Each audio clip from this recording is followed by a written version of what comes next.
Why? Hello, hello.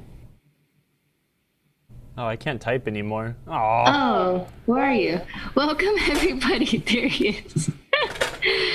To episode 26 of PinTech Live. Hey, Kyle, how are you? Good. I'm surprised we got everything we needed to get done on the back end in 30 minutes. We're a little late, but we tried really hard. That was on me with my graphics. Was trying to mess with graphics packages. I'm excited that we're still working on Time Warp. We probably have a few more episodes on Time Warp, maybe? This is probably going to be the last one, but this isn't the last time we'll see the game. We'll definitely play it one time on our after-hours stream when we decide to do that. But I think we're going to do a cool pin score episode and show off our LED displays, and this game will be the featured candidate. So awesome. That's really, hey, Blue Continental, welcome to the Twitch stream, and Pin Daddy 41 and Daniel. Kyle corrected me earlier. I was saying Danigel. I added the accent. I don't think I could say it how it's supposed to be said with the Croatian accent, but I know it's Daniel, so howdy. Hey, Super Kmart. Thanks, everyone, for joining us. And it looks like we're doing a good job at getting everyone migrated to Twitch. Cool. So as Kyle and I have been saying for the past few weeks, we will stop multi-streaming very soon. So that means you won't see us pop up on Facebook. You won't see us pop up on YouTube until it's archived later. Yep. So to interact with us, you're going to have to go to Twitch. You can get a free account. Follow us. It's twitch.tv/Marco Pinball. Click the follow button, and every time we go live, you'll know about it. Yeah, you'll have us. And it'll be great because there's so many like widgets and stuff that Twitch has that we just want to be able to interact with more. For example, last week we introduced our new Steve Brogy emote right there. Sweet. So now we got three emotes, and if you're a subscriber, you can get these emotes, but there's even a better way to do it is you get channel points down at the bottom of your chat message, and you can unlock emotes that way, and that's a completely 100% free way of doing it. So you still get to have fun, and it doesn't cost money. Yeah. But if you want to give us money, we appreciate Pinball it. One, welcome. Hello. Hey, did you get your, you got a keychain, didn't you? Or we sent you a keychain. Did you get it? I hope so. You're in Sweden, right?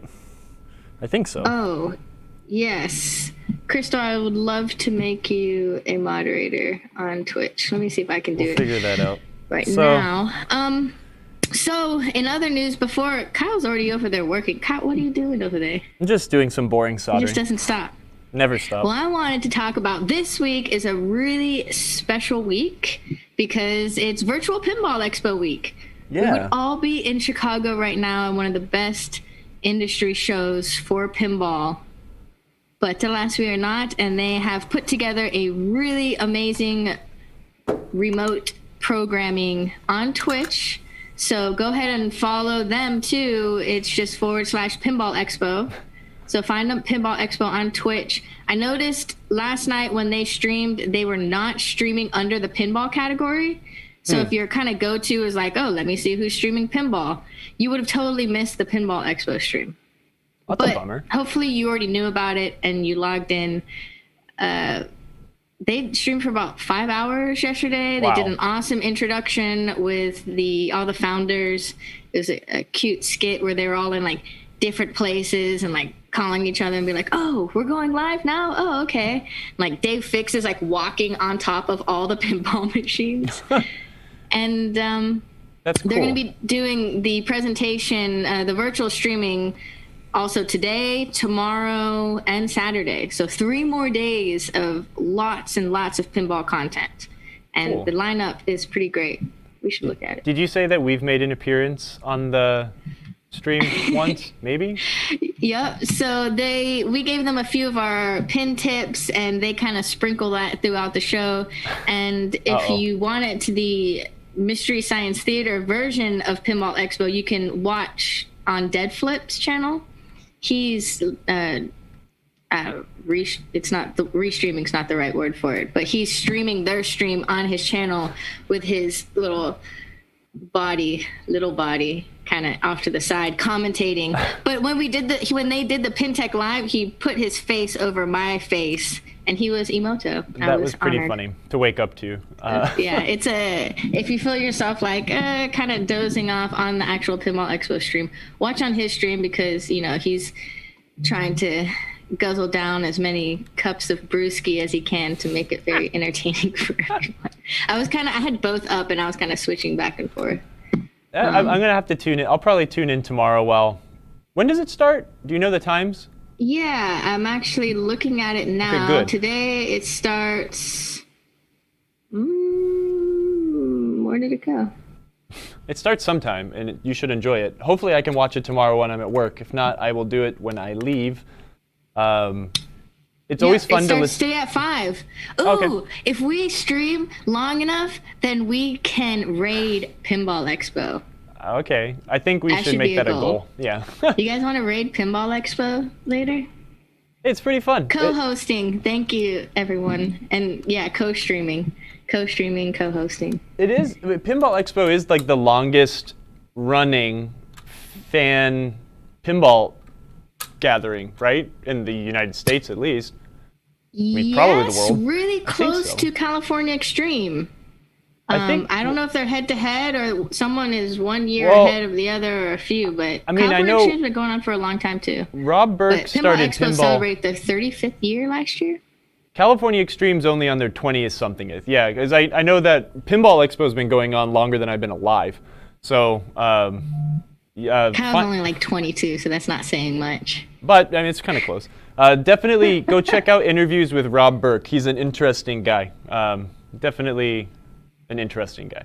So. Yeah, we miss everyone. Last year we took over a huge ballroom with Stern, and we had the tournament, the big pinball tournament out there, and then a bunch of Elviras and Jurassic Parks, and Cassandra Peterson, Mistress of the Dark, came out and signed autographs, and we built this awesome display for her. That's cool. It was exciting. Rachel Carlett came dressed up as Elvira, Bride of Pinbot. So she was like all metal in the Bride of Pinbot suit that she made, and then with the Elvira assets, and it was awesome. Yeah, well, me and company, Steve and I, we were out in Portland at the Portland Retro Gaming Expo. Faces. That was really fun. It was a great weekend all around. We missed y'all, but I'm sure y'all had fun. So today on Thursday's schedule, right, Steve? They do their kickoff at 5, and then at 6 o'clock, Rob Burke's All Access tour. I'm assuming that's maybe all access of his amazing basement arcade that you can see on TikTok. I'm going to start putting this hand up. So God. We're talking about TikTok now. Pinball Asylum is streaming, then an American Pinball segment. And then this is going to be really exciting. There's a Bells and Chimes tournament for the rest of the night. And this is a virtual tournament. So I think they're doing it all live in real time where bells from all across the nation are battling at the same time. So I'm definitely tuning into that because that is going to be an intense technical feat. Yeah. So good luck to them. See if any of my pull it off, and it's awesome. Live streaming is hard. Yeah, especially when you're trying to coordinate multiple people to do it at the same time, right? It's like it's hard enough for us to do it just here. I'm gonna watch them and then hit them up for advice on how to make our streams better and more efficient. There's always issues with live streams. That's kind of the nature of it. You guys are forgiving, right? Hey, Expo's been running since 1985. Yeah. Yep. So we haven't had a sound issue in many weeks. We kind of got it like down. Do you have any wood to knock on? Yep. My table's plastic. I've got more wood over here. I'll knock on it too. God. Anywho, yeah, that's exciting. That's pretty cool. I've actually never been to Pinball Expo, so this year was supposed to be my first year. I was very excited, and now I'm here. So, oh well. Hey, at least we're here together, right? This is cool. I think. Maybe next year. Maybe next year. So how could I forget? Today, our free shipping code, our 24-hour free domestic shipping for orders over $99 is PT-HORSESHOE. And if you're wondering why horseshoe, we don't have a camera op to zoom in on that little horseshoe he picked up. But horseshoe. That's why. Does everyone know what that horseshoe piece is for? Well, hopefully not, because we're going to talk about it a ton today. So, yeah. Yeah, we don't have a camera op today because... For ponies. Yep, that's what they're for. Pinball ponies. Little drop ponies. We're so busy right now that we could not expend any body, except for my useless body at the office, to come be a camera operator. So I will be the camera operator / do everything else dude. So hopefully we'll be able to find someone else to do cameras, but bear with us for now because all y'all need pinball parts and you're ordering them fast. So yeah. You'll do a great job. We'll see. Maybe I should adjust my camera. Yeah, get all situated. I keep wanting to use my left hand to make gestures because I'm very, and then you can't see it. No. Green screened out. I'm doing things with my hand. Okay, so Kyle, are you ready for the product spotlight of the week? Yeah, let's talk about something cool. It's just as cool as a cup holder. Before you start talking about it, I'm going to play the product spotlight intro, and then it's going to cut right to you. Fancy. In theory. Let's try it out. Okay, I'm going to watch.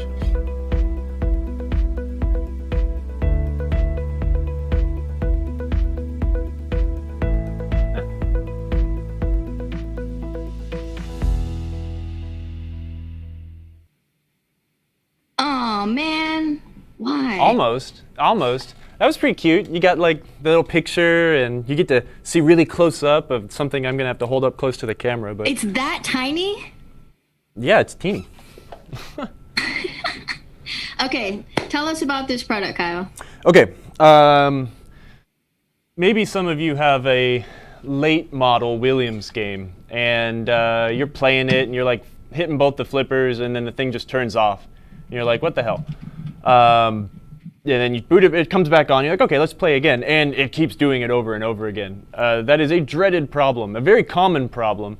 And before it took a bit of troubleshooting and a bit of work to get it to work, but the fine folks at Car Circuits have come up with this awesome little, we'll call it a daughter board, which will kind of solve, it's kind of a Band-Aid, but it also could be a permanent solution for that issue. We can go over to my Twilight Zone and we can kind of talk about it for a second, and then I can show you how to install it and how it works. Let's do it. Cool. I'm going to move the camera and everything, so make sure you change it. Da-da-da. So the problem stems from, hold on here, let me get this thing all set up. Look at that awesome Marco shirt Kyle's wearing. Oh, can you see my back? Can you see my weird looking hair? Okay, cool. This might work. He really wanted Baywatch in this segment. Well, you got to see the Hoff. I think if I zoom out to there, we'll probably be good. Okay. Yes, bigger than a penny, smaller than a bread box. That should have been our tagline. Dang, missed opportunity. I'm switching to the Sony. So that problem stems from your big driver board here. This thing is overtaxed. It has one regulator that runs the 5 volts that goes to every other board in this, the contraption that is the pinball machine. And what happens is you do get a bunch of resistance that builds up, and again, 30 years later, right? You will need to start changing components and rebuilding things to make sure that 5 volts is strong enough to run your computer. This computer is sensitive, and when the voltage drops beneath a certain threshold, it turns itself off to protect itself. If the computer can't keep control of what's going on, all sorts of stuff could go haywire. So it's protecting itself. But what this device does is it intercepts the 12 volts, which also runs to the computer, and it has its own 5 volt regulator. So what it will do is it will ignore the 5 volts that's being sent from the driver board to the computer, take the 12 volts that is coming from the driver board, which is a rather strong circuit, make its own 5 volts to run the computer.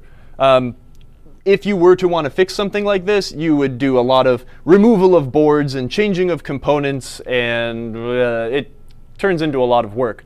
This, it's as simple as unplugging your power connector to the computer, plugging the daughter board into that connector, and then reapplying the power to the daughter board. You fire the game up, and you will have a stable, solid 5 volts running to your computer for some time. It's easy. They're cheap, and I wouldn't consider it a Band-Aid. This is absolutely a fix. I've had one in my Twilight Zone for some time now just because I am too lazy to actually fix it. Why fix it if you don't have to? Yeah, no, it's great. How much are those things? They're 70 bucks? Do we have? It's a no-brainer. They are $49.95. If you have a WPC game, you most likely have 2. Just buy one and keep it on hand, just in case. You'll need it someday.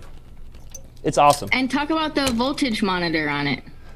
Oh, so okay, yeah. There are 2 models. I think we only sell the premium model, but what it has is a there are 3 LEDs on the back of the, or on the side of the board, and depending on it will tell you if your 12 volts coming in is bad or not. There isn't, a lot of people will run their mods off of the 12 volt side of the power supply, and it can be overtaxed. So if you have a Twilight Zone with 4 different TVs and a bunch of crazy light up stuff in there, that might be dragging the 12 volts low. So it kind of turns complicated, but there is a way for that thing to be like, hey, you should also look at this. I'm not able to do my job right. It's pretty slick. I like it. So, yeah. Awesome. All right, let's go back. Let me move this camera back, and it's a simple fix, and it's elegant. Again, we're fighting against time when it comes to these pinball games, right? These things we're absolutely not supposed to live as long as they have. So this is definitely a 2020 sort of problem where when they were designed in the 80s, it was all up to spec, but over time, things do wear out, so. All right, sorry, I'm getting the camera all plugged back in. How are we for framing? Is it handsome? You could zoom in a little bit more so we can see your face. No one wants to see that. Okay. Are you going straight to the game? I don't know. Let's figure out where we are. Can you pull up the little... Oh, let me set this camera up a teeny bit too. How about you pull up the desk cam and I can show what we've got going on here. Do we have any questions about that product or anyone saying, Kyle, I can't believe you won't fix your game and you'll use that reset board? Anyone? Anyone? Anyone want to roast me? We got a Don't Call Me Daughter board. I guess it could be called a independent power supply, but a lot of things in engineering and electronics use a lot of weird, outdated terms that maybe are better to change, but satellite board, let's call it that. Anywho. My chat box went away. Let me fix this. Uh-oh. Come on, chat. Yeah, where are they? My chat token? I don't know. It's a neat thing. They work really well. I've used them to get games working for customers that, again, it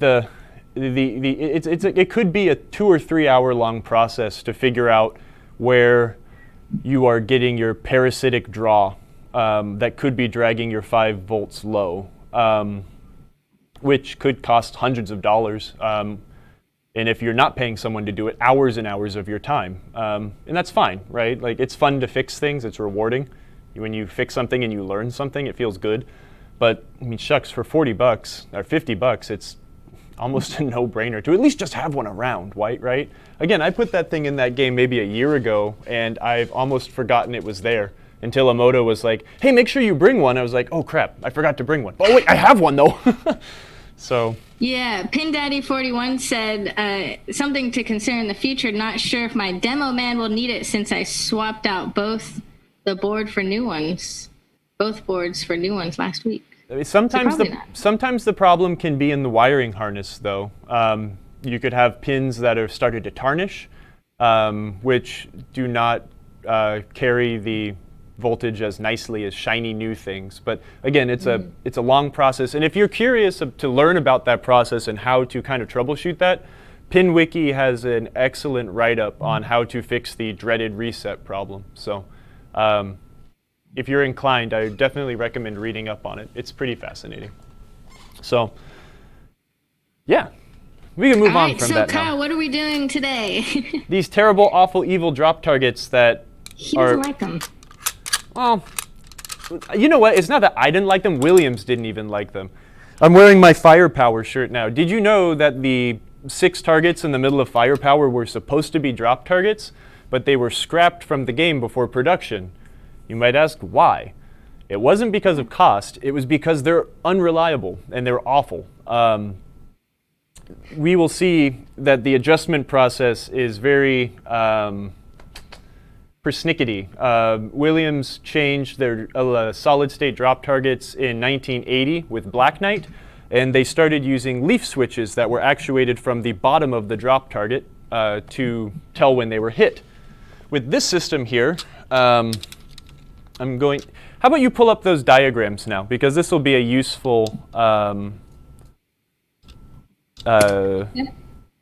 aid, because my voice is grating. So on these drop targets, you see we have these horseshoe-shaped contacts here. The way that these things are assembled now is we will have a circuit board that rests up against the back here, and as these drop targets travel, they will these horseshoes here, they will drag over different parts of the circuit board and indicate, 2 things. Let me show you with the small camera. We'll go up to a circuit board so I can show you. And then we've got a handy-dandy diagram. These are the circuit boards here. So you've got 3 different sets of patches here, right? At the top, your drop target rests here. When the drop target starts to fall, you want to pull up that diagram, Emoto? Maybe when I'm done. When the drop target starts to fall, those contacts will go over these 2 center bits of this, the bare material on the circuit board, which will score points. And then when it's down, it rests here. The reason there is a bunch of daisy-chained wires here is because each of these, we've got 2 sets of switches on this jumble of targets, right? We have, this is a 5-bank drop target, so we've got 5 separate switches. Rightmost, every single drop target has a scoring section to score the correct amount of points. So that means we are going to have one unique white and green, or white and a color wire going to each set of drop targets, which is going to let the game know when the target is scoring.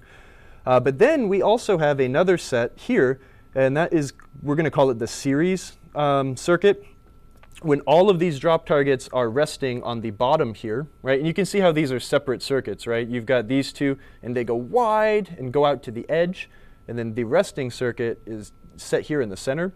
When all the drop targets are down, that tells the computer and the software to reset the drop target bank because it can see all of them down. It's kind of complicated. To make that even more annoying, we are also working with friction here. So when we have those horseshoe-shaped contacts, right? Let me grab one here. The problem comes in with age, and these things need to be cleaned up. If you could tell here, I mean, I've scrubbed some of the dirt and gunk off of these targets, and that's why they're very shiny. When you have these things adjusted, you need them to be tight enough that these contacts will be making contact with the circuit board the entire way down. But you also need to make sure they're loose enough, right? So it won't create so much friction that the drop target won't fall. That is the biggest annoyance on these things. So if we bring it back to what Williams did with Firepower, I think you could pull up that graphic now, the way that they slide, Emoto, to kind of better explain what I was saying. Okay. They are very unreliable. over time, right? In the home, it's okay, but Williams realized that these were unreliable, again, only 3 years into the production, right? Firepower was what, 1980, early 1980? And they started making their solid state games in the late 76 or so. And they realized, yeah, this is not good. So it got changed. Did you bring it up? Yeah, I have it in the small screen. What about the one that the GIF of them moving? Ooh, okay. I can do that. This one. I see, sorry, I'm looking at the chat right now. Colin Baxter, I cleaned them with 2 things. I started cleaning them with like my purple scouring pad. I like these guys because they're a little coarser than the green ones. They kind of tend to not do the job so well. But then I also realized that using a fiberglass brush is a great way to clean them up too. This is a tool you need for doing that kind of stuff. It's also safer when you're in here and you're scrubbing. If any of this foil starts to lift off of the circuit board, and don't worry, we'll move the camera closer when we start doing the work. I want to make sure that we're not going to lift the foil. So the fiberglass brush is much easier to pinpoint where I'm trying to clean. We have, so Walamoto's trying to... Do you want to see that animation in the big screen? Yeah, they'll just pull it up, or wherever it fits. I mean, I want people to be able to see it. So that's the motion, right? We have the horseshoe drags itself down from the top. The top position is not connected to anything. Oh God, this is a catastrophe. Oh my gosh, there it goes. Wow. So in the top bit, the game doesn't know when all the drop targets are up. The game only knows when it's supposed to score or when they're all down. So again, when we're looking at this, each of these boards has, there's essentially 6 switches between all 5 of these boards. One of them is an all down circuit, so the game knows, oh wait, hey, they're down. Let's set them back up. And there is one switch for each of these targets that says, oh hey, we've made connection, we must be scoring, make sure we add the points or add the feature or whatnot. So it's kind of I understand where they came with it, but it's just strange that, I mean, it must have been something to do with software or hardware. I bet it was a hardware problem, why they couldn't use one switch to kind of do the whole shebang. But again, starting with System 7 and Black Knight, they went to a much better design that uses a leaf switch at the bottom to let the game know when the drop target's down. You might notice, I've cleaned it up on our website, but let me bring this. Can we pop on the small camera on the big screen? Yep. We're going to do like a cross section of this drop target banker. Stand by. I gotcha. There it goes. So you know see how these kind of have the foot at the bottom? It's kind of shaped like an L, like a dog leg coming back towards me. So okay. When Williams changed this design, they went to like a T-shaped bottom of the drop target. So instead of going one way, it goes both ways, and it's a bit fatter. They've also changed the way the drop targets lift. I have a Black Knight over there. We'll talk about it when we go on to my Jungle Lord in a couple weeks. But yeah, so the fatter drop target would allow Williams to have this lifting bank set back a little bit further and let the other side of the drop target hit the switch, which was just much better.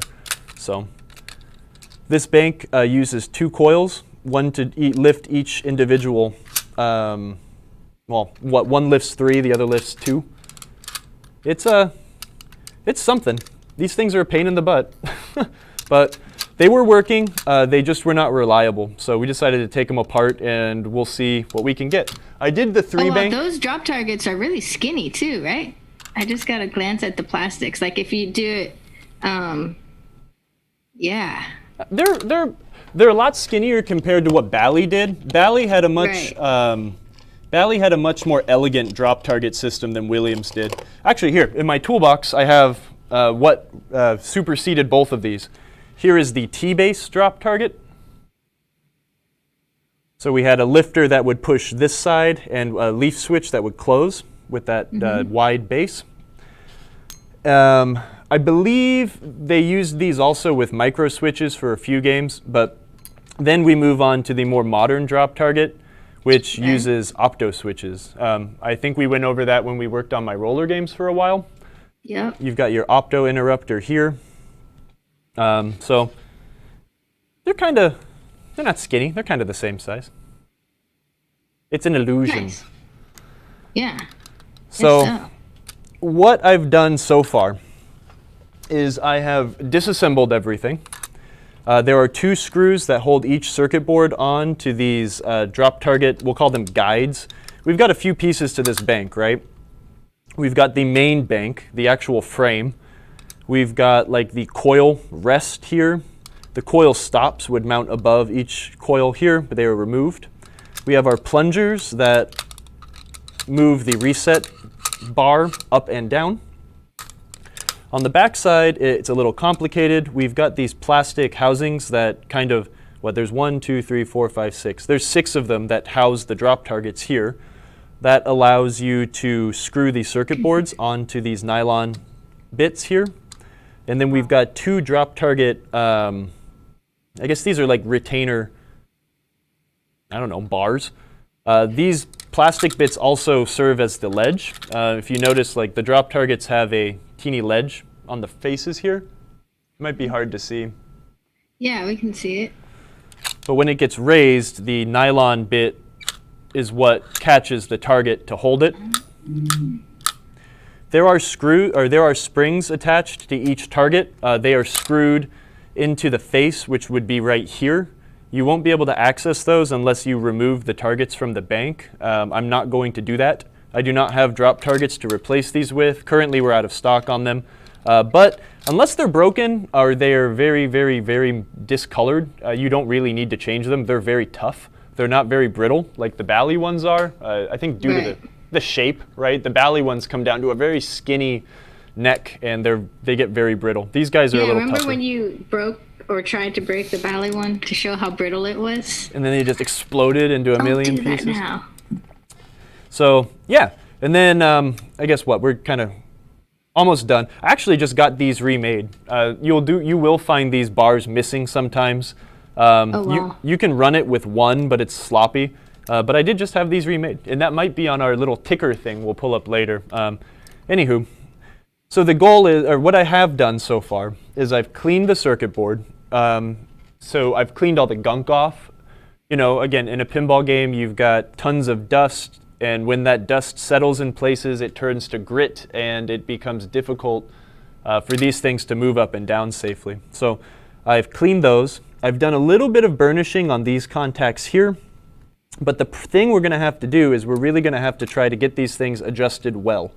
It's hard, and you will struggle, and this could take me 4 or 5 tries to get these things adjusted well for good action, good reliable action. So you actually have to bend the horseshoe. Yes. To be able to hit the switch. And that's where it becomes difficult, right? Because if you bend it too much and you make like very positive contact with the circuit board, it's going to be pressing too much and you won't be able to have the target drop smoothly.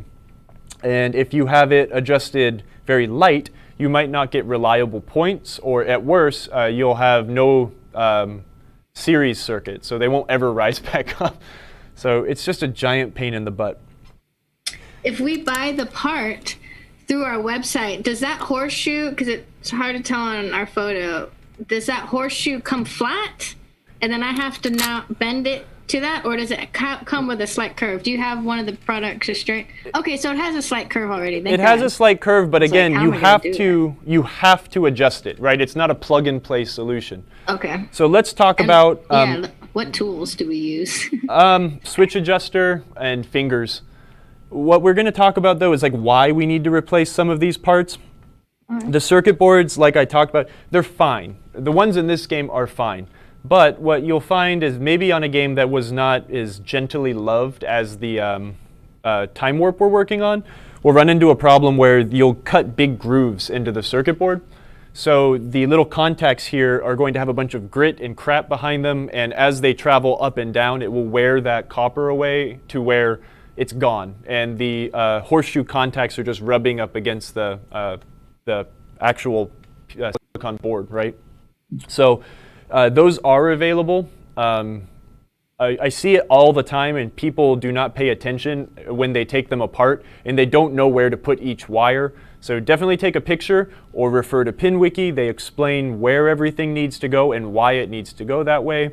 It's great. If this fascinates you whatsoever, go check that out and read that article. It's under the system, 3, 4, 5, 6, 7, or 3, 4, 6, 7 article. I do have a link for that, actually. I'll post that link in the chat. And then also just shout out to PinWiki, those awesome, that horseshoe animation and stuff like that. Let's see if I pop it over Kyle's face. This is actually taken from PinWiki. So yes, thank you guys use for a lot of their stuff. Look at that. Isn't that cool? Cool little GIF. So it just shows how it works, right? Again, when it's in the middle, that's when you make vital. contact between both of those circuits and you get points. And when it rests at the bottom, as soon as they're all resting there, it creates a continuity between the entire circuit, and it says, oh, time to go up. So it's a little weird. We'll look at it in person so you can see the back side of those boards too. The other thing you might need to replace are the actual horseshoes. They are thin and they snap. They can snap. Either you will snap them or they had already snapped because they've lived a hard life. There are two pieces to this horseshoe assembly. There's like a backing blade that kind of puts tension on the horseshoe itself, and then there's the actual board with the contacts. This is something I am going to work on. The replacement horseshoes that we have, the contacts are rather small. And go back to the small camera if you would. These guys are a little small, and they're a little too small. They're not too small. You can get these to work, but it does take a bit more adjusting. If you look at the original contacts, they are large, and they have a very gradual hump to them. These guys are just a teeny bit smaller, and they don't have the same gradual... Can you sorry, tilt let's down see. a little? Or you're like, where am I? I'm trying to show a profile, but it's not as important. The replacements are a teeny bit smaller, and they don't have as gradual as a hump. So sometimes you do have to split hairs getting the replacement contacts to, again, the split between tension and the pressure, right, to get these things to move smoothly. So fortunately, these ones are all happy right now, but I am working with the vendor who has manufactured these replacements for a while to try to get a more original shaped contact on there. So hopefully in the future we will have some that are a little bit truer to the original, but these work and they're fine. It just, sometimes you might need to adjust not just this plane, right, the actual, like just this way. Sometimes you need to adjust them this way, but also mess with this little section where the heads and the contacts are to get them to sit nice and not require too much tension. Anyways, that's not for this discussion. We're just going to try to get these things back together. So, a few questions. One from Daniel. Do you change the drop target decals? I think he's asking about the new decals on those. I did. Those are fresh ones. I put new ones on. The old ones were very faded, so we did put some new ones on. It's the small things that makes games look nice. Yeah. And then also, Indie Pins, hi, Indie Pins. So speaking of bending contacts, do you have any tips for adjusting the cup switch of a pop bumper? Ooh, we did this last week. Yeah. Right? We talked about it a bit last week. I would check there, but again... Oh, look, Mitch said the same thing. We did a lot of pop bumpers last week because this game has many pop bumpers. We really only focused on like 1 or 2 because it would have taken hours to get them all done. So yeah, Indie Pins, check out episode 25. It's archived on YouTube. It's Time Warp, but tearing into Time Warp, and near the very end of the episode, you will see the close-ups. Kyle gets really close to the camera and shows the little cup switch and how to adjust it. It was really cool. Yeah, we talk about that a bit. A little spoon. Thankfully, I mean, really, unless you're talking about games from the 30s and 40s that were dead bumpers. I mean, pop bumpers have been kind of the same thing forever, and that advice is good between manufacturers. I mean, everything you'll see in a Gottlieb or a Data East or a Sega or a new Stern will mostly be applicable to what we were talking about on this game here. So, nice, that's good. You know what I did forget is I did not replace the scoring blade on this pop bumper here. So I do need to do that before we can really consider this job done. But let me reset the cameras a little bit, and we can kind of start putting it back together and see what we've got. Gently moving this camera here. I know, I cut away. Let's look at our wide shot. It's a bit pink. Pink? Yeah, we do have some of the red lights on here. What I'm going to do is I'm going to kind of keep we might need to adjust the Sony camera a little bit better, but we'll keep it kind of wide. And I'm going to try to rely on our handheld here to kind of give us the close-up experience. So I'm going to set it in my toolbox. Let's see. So the way I was able to get these things separated, again, I did remove the solenoids that reset the coils, reset the banks, and that separated half of it. The other half of the separation was me removing the circuit boards from the back of the drop target bank. You don't need to see my face. My hair looks weird anyways. I'm excited to get my hair cut. I'm really excited to find a good barber here.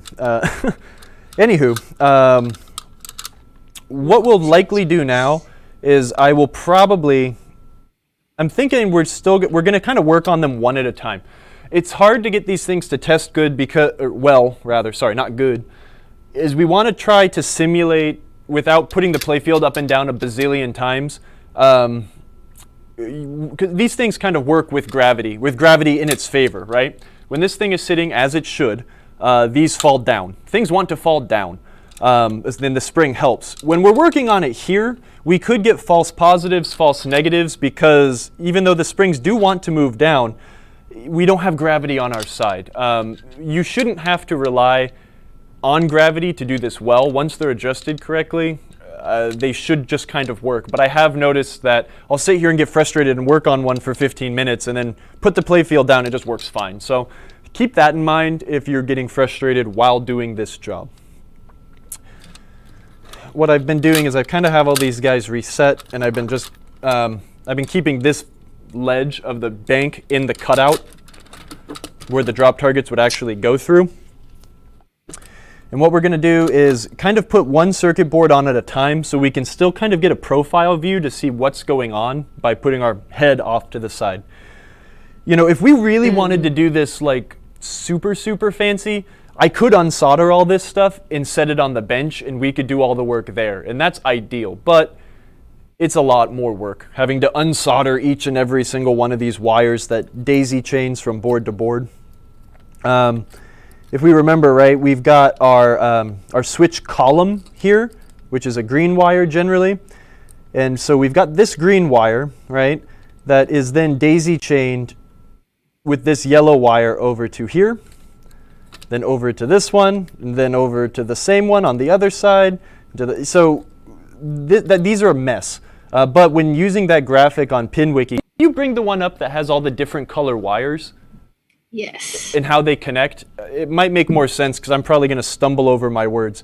The one thing I will say is when you have these things in this position, wiggle these wires and make sure that none of them want to fall off. That is annoying. As I'm sure many people have figured out working on their own games. They are weak. This one is very broken, so I'm glad I did that. There is one sitting here off of this that is connected to a stand-up switch, which is why this one is loosey-goosey. But this guy does need to be stripped and reattached to this hole, which is one of the down in series holes. You have that thing up? I just swapped to so we can see the graphic bigger. Oh, yeah. That's better, right? Everyone in the chat? Just to get, again, it's kind of abstract because we're talking about switch matrices and stuff like that, and that's not a simple thing to grasp. But you can see, again, if you were getting new drop target circuit boards and you were like, oh gosh, I'm going to take a picture, but man, things aren't super clear. I want to figure out how these go back. That will tell you how to do it. Might also be a good idea to read up on switch matrices so you can have a little idea or confidence before you go to tackle the job. So again, we're going to stress test this stuff because I can see, I mean, we've got some wires here that are holding on by like a strand of wire still. So you're not, oh, you are soldering. I was going to say, you don't actually have to solder, you're just connecting the boards with these screws, or? Well, what I'm doing now is... I guess I'm confused on how you actually are connecting them. Yes, so we are going to screw them back in, but what we're doing right now is I had a wire that fell off of one of the circuit boards. So while they're loose like this, I'm going to try to break them off so I can reattach them if they are not wanting to cooperate. So, tinning the wire. I'm going to, it's kind of hard. Maybe this is a little easier to do when everything is in place. You kind of need a third hand. Maybe we will wait, but I'm going to try to solder this sucker in right now. You haven't figured out how to have a third hand yet? Not yet. Oh, but you have octopus arms in the chat. Thanks to Pin Daddy. Hey, thanks. I wish I had those. Yeah, reprimand those wires. Oh, there, another one just broke off. Great. Oh my gosh. This is why it's a good idea to start messing with this stuff now while you have it, because it will break. You don't want to like attach it to the board and then so it's like not moving and then. Oh, I absolutely do, but I don't want to have to go back over. I think what I'm going to do is I'm going to tack them on, and then I will make it nicer once it's on there. I don't want to have to keep running back over to the screen to double check the wiring. I see. I don't work on these old Williams games enough. I mean, I do for customers when I should, but I've never owned one and really like dove in and really started to learn the best ways to do a lot of this stuff, just because I don't like working on these games for like these sorts of reasons, right? I hate these drop targets. I hate the computers. We've gone over this. Anyone who was on the stream with me on Saturday, we had to resocket 9 chips because Williams used really crappy IC sockets, you know, in that time. So these games frustrate me. This is a mess. I'm going to just tack this thing on and we're going to move on. I think we've got all the broken ones, though. They should have broken off by now. Hey, RB Flips here. Hey, welcome. Our French friends. That's awesome. Actually, I know where those go. I'm just going to leave them. There. This isn't a soldering stream. So, moving on. I do have my magnetic bowl back. Yay! He actually has a magnetic bowl. We're not going to lose parts today. I was awesome. I was roasted enough, and I decided to get it back. I still think the magnetic wrist thing will be a good Christmas present for Kyle, if anyone wants to send him that. I'm going to work on my magnetic GoPro body harness thing. The chest one is just weird. Oh, it's super cool. You know, nails, I've been sitting here talking about Cyberpunk 2077 coming out, and that's all about body mods, right? We're in the future, we augment our bodies. That's what I would do. I would still fix pinball games, but I would have another set of arms that could come out, so I could be like General Grievous and like have all sorts of arms to hold soldering irons and stuff. That'd be super cool. I see. You're like, just dude, stop. Anyways, what I've done with these things, again, before we put them back together, is I kind of have each of the U-shaped horseshoes. I'm going to bring this back over, and it's under the soldering iron. Sorry. Let's untangle the camera. Yeah, I wish we could zoom in a little bit on your Sony too, because I'm kind of...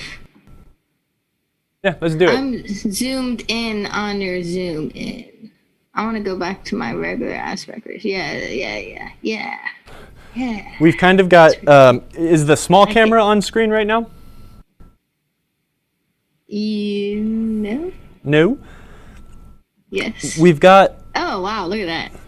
We've got all of the horseshoes here kind of adjusted in even plane, right? They're all kind of sticking out about the same.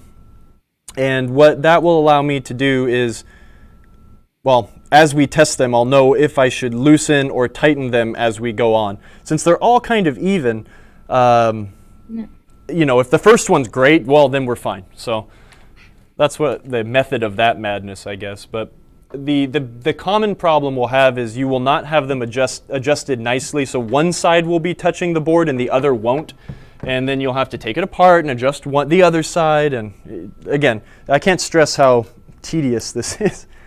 If anyone's learned anything from watching this stream, a lot of pinball repair is extraordinarily tedious. There's a lot of trial and error with a lot of this stuff. All right. Okay, so going back, now you're mounting the circuit boards to the actual drop target unit. Yep, but we are doing it yet. one at a time. You're still soldering? Nope, no. We're attaching, but we're doing one circuit board at a time. Okay. And what that is going to allow us to do, again, is to get that cross shot of we will be able to maintain being able to see the horseshoes touching the circuit boards as we continue installing all 5 of these boards, right?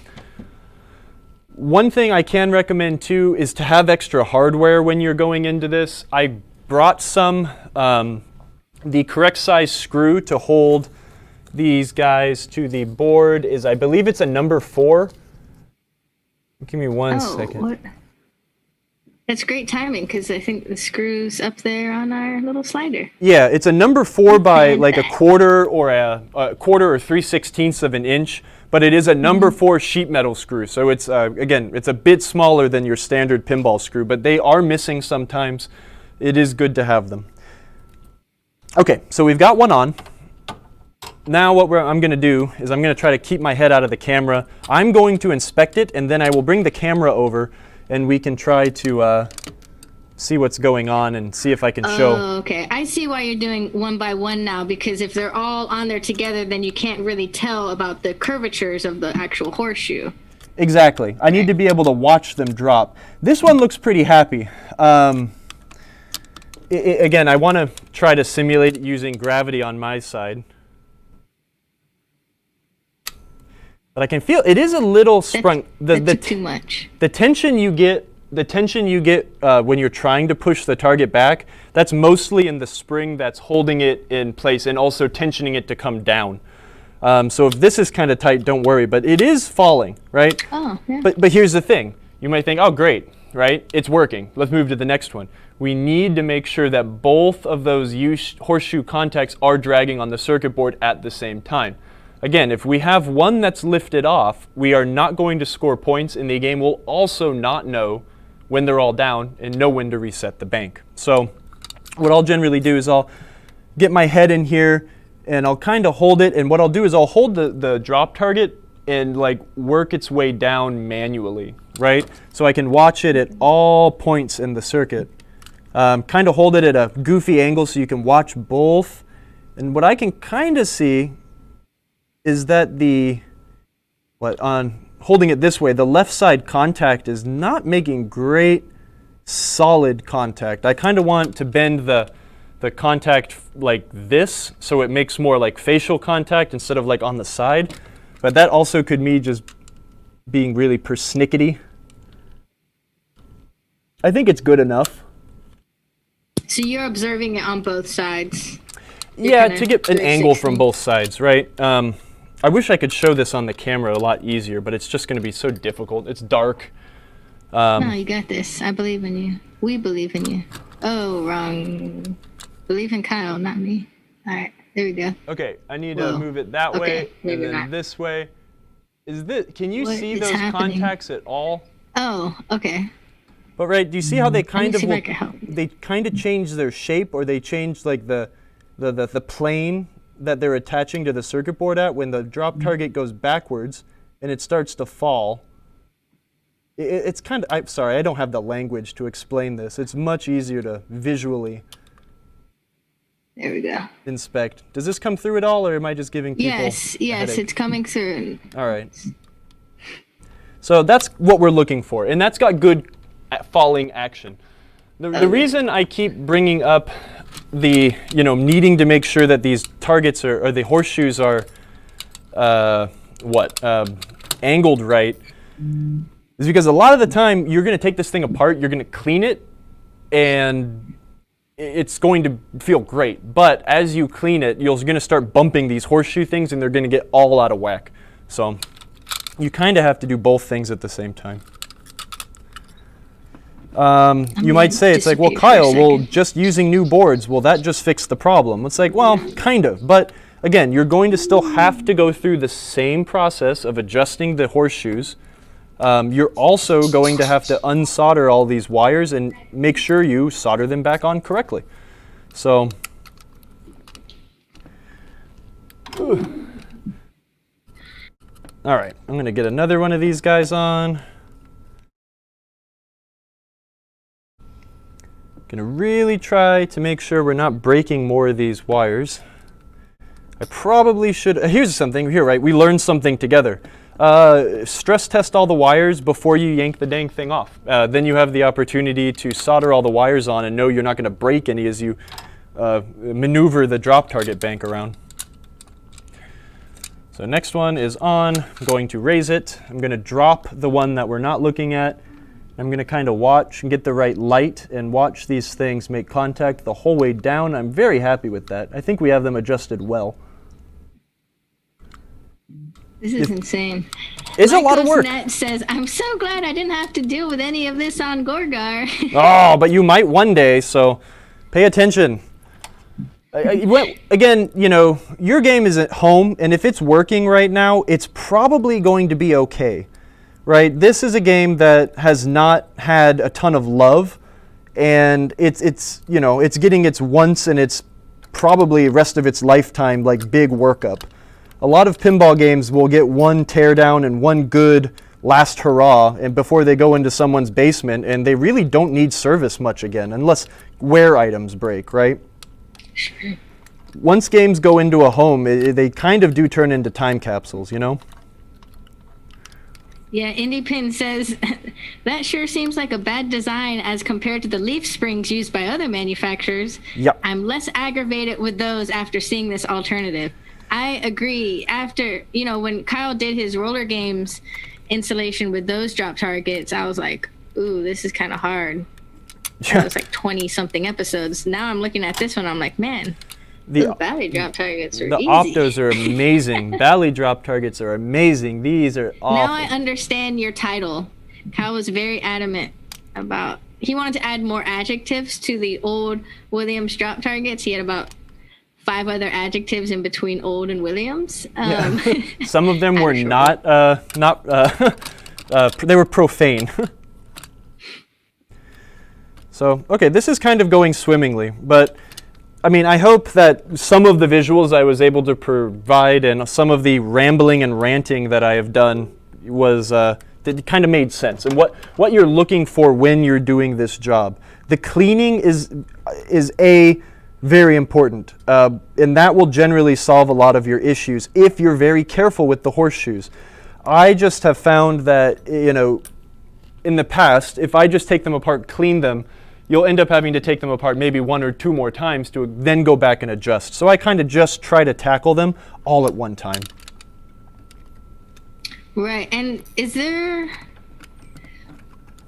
a point in time, like if the drop targets stop working, I should clean the horseshoe targets, or is it more like it's not working because I need to adjust the horseshoe targets? It's kind of like what came first, the chicken or the egg, right? It can be both, right? Both. A lot of times, like you'll find that a lot of times it is the dirt that causes things to not work, right? Because like again, that's like what the service call will be. You know, like with you know, we're in tune with our pinball games because we play them a bunch, but you know, the lay person that I do most of my work for, you know, they don't call me until the flippers don't flip. Most people that aren't us would probably not notice that, well, the center drop target on my 5 bank isn't scoring points anymore, right? They'll notice that the drop target isn't falling down, right? So I guess it's kind of hard to diagnose, I guess, but does that make sense, right? Like, yeah, absolutely. Yeah, Daniel says you have to play pinball every day, then the contact will stay clean and work just fine. Yes, absolutely. It's like an electromechanical game. You need to play them every day, or else they will just break. Yeah, at least a game. At least a game. Yeah, I'm sorry, Jack in the Box. I abuse you by not playing you, but you need lots of love. How could you? It's such a fun game, too. I love that. How could you not play that every day? Unfortunately, I'm not here every day. Hmm. I have to be stuck in the office actually doing. Well, that looks really pretty. Other work. You got all your wires in? Or no, there's one rogue wire sticking up. There's one rogue one sticking out, but I do need to. We need to go and make sure that we don't have any rogue ones falling out. So I'm pretty confident that these will be okay. These were pretty clean for the get-go, but okay, here's another thing I see all the time is this stops working and dude that knows how to, or someone that knows how to work on cars is like, oh, we just need to lube it. And as I think we've pushed into your brains a bazillion times, you really don't lube many things on a pinball game. The only thing you really lube is would be like a pivot point. But I do see a lot of these things with like WD-40 sprayed inside, and then you have all of that dust and dirt that builds up on the circuit board that makes them, they work for a little while, but then they stop because it turns into gunk and it's nasty, and they get those are the ones that are super dirty and hard to clean. But I'm pretty happy with this. I think it's going to be okay. Be careful when you're resting assemblies on things, right? Like we've got a sharp metal edge that is resting on a coil right here, and if you're not really careful, you can cause damage. Be mindful of what you're doing. I'm going to inspect all these wires. Give me just a moment. I want to go back and address the one that was really bad that I soldered in. Do we have any questions? I'm sure we have questions because I've been talking a lot. So I think you talk so much that you fill in all the blanks and we don't have any questions. No, I scare everyone away and like, oh man. It's very informative. This guy's crazy. And I think for anyone doing this type of installation, between your explanation and the PinWiki source, should be good to go, right? Maybe. And if not, email Kyle at marcopinball.com and send him your complaints. You made it look too easy, Kyle. There's so many different ways to learn though, right? Like I learn via visual and like from context. So, I could sit and read PinWiki, or like I've sold the story. The way I learned to fix pinball machines was printing out Clay Harrell's guide and reading it incessantly, but that doesn't give me any actual experience. You can learn a lot of things that way, but I never learned the technique. So I do find it helpful to watch someone do something, right? Video tutorials are pretty handy. So I do hope that some people are learning something. These wires are really, really dirty. I'm having a hard time getting the solder to impregnate the wire. I'm gonna get my solder sucker really quick. I'm gonna suck all the nasty old solder out of the circuit board so we can have a good solid connection. Oh, that's a good one. Indie Pin says, tell us about your first time doing this type of drop target. Gosh. Do you remember your first time, Kyle? I can't even remember what I did yesterday, let alone. It was probably at the Pacific Pinball Museum. Was it intimidating? We would shut down, the museum would get shut down on Mondays, and the Fix-It crew, we'd all show up and we'd take on jobs and fix the problems with the games. And it was probably on the Gorgar there. I feel like I do kind of remember that, but it was such a nightmare that he has blocked it out of his memory. Yeah, that's right. And now we are creating new memories together on PinTech Live. It scarred me so bad. This one is going swimmingly, and you won't have to readjust anything. Maybe. Yeah, it scarred me so bad that I've just never wanted to own a Williams game. I mean, there's plenty that I want, but I've just these are so bad. And drop targets are my favorite thing in pinball. If a game has a spinner and a drop target, it's like automatically my favorite game. So this is for older Williams games. So like Time Warp is a System 6. What generations have, well, I guess that's more the software side, but what generations of Williams have it? Or do all Williams pinball machine have this like horseshoe drop target? It's every game up until Black Knight. Black Knight was the first game. Oh, right, you did say that. Okay. Yes, and I think if I'm right, correct me if I'm wrong, and I probably am, I think Black Knight was the first System 7 game. So all the System 7 games definitely have the better quote-unquote style. But, you know, I mean, I've always wanted a Gorgar. I love Gorgar, but that's a drop target nightmare. That one's ugly, but I'm not going to mess with it. Okay. Yeah, I think this is okay. Let's give it a shot. I will need to Can you give us another close-up with the C920? Yeah, let me show you what I just did. Let's see what Kyle's version of ugly is. Wait, what was ugly? What did I say was ugly? Oh, well, they just are ugly. Like, right, see this wire here? It's kind of split. I could, you know, cover that up with electrical tape, but I also know that it really won't touch anything, so I'm not super worried about it. You know, if I was going to, I think this will be okay. You know, as a perfectionist, if I could even say I'm anywhere close to that, I do want to get in here and just, you know, well, hell, let's just get rid of all of it and, you know, make it nice. We'll start over and make it fresh and ensure that we've done a good job. But sometimes you are just kind of wasting your time when you're doing that kind of stuff. So this is not necessarily part of your installation, but something I'm curious about. Yeah. Say I didn't have the wires connected to those boards already, like, or maybe one of the boards is broken. Like, what does each wire go to and do? Like, use the PinWiki. I'm assuming, like everything else, it's color coded, so the yellows are going to a specific region. Well, so that's the problem. Is that, again, like, it's kind of, I don't know if I'll be able to explain this elegantly, right? But you've got, I'll pull up that chart too. Let's see, hold on. Let me double check so I make sure I'm not saying anything wrong. But we've got, what it is it's the switch matrix daisy chaining, right? So we've got our switch column right here. The green wires are a column.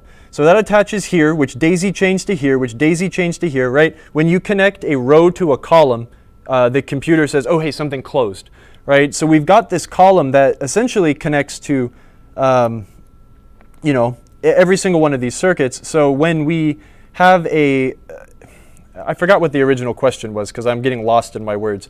What do each of the wires go to? I mean, I guess that it's one half of the circuit. What I would suggest is if something was broken, you have no idea, how do I hook this back up? It's kind of hard to tell. I wouldn't be able to tell how they went back together without really sitting and looking at it for a while.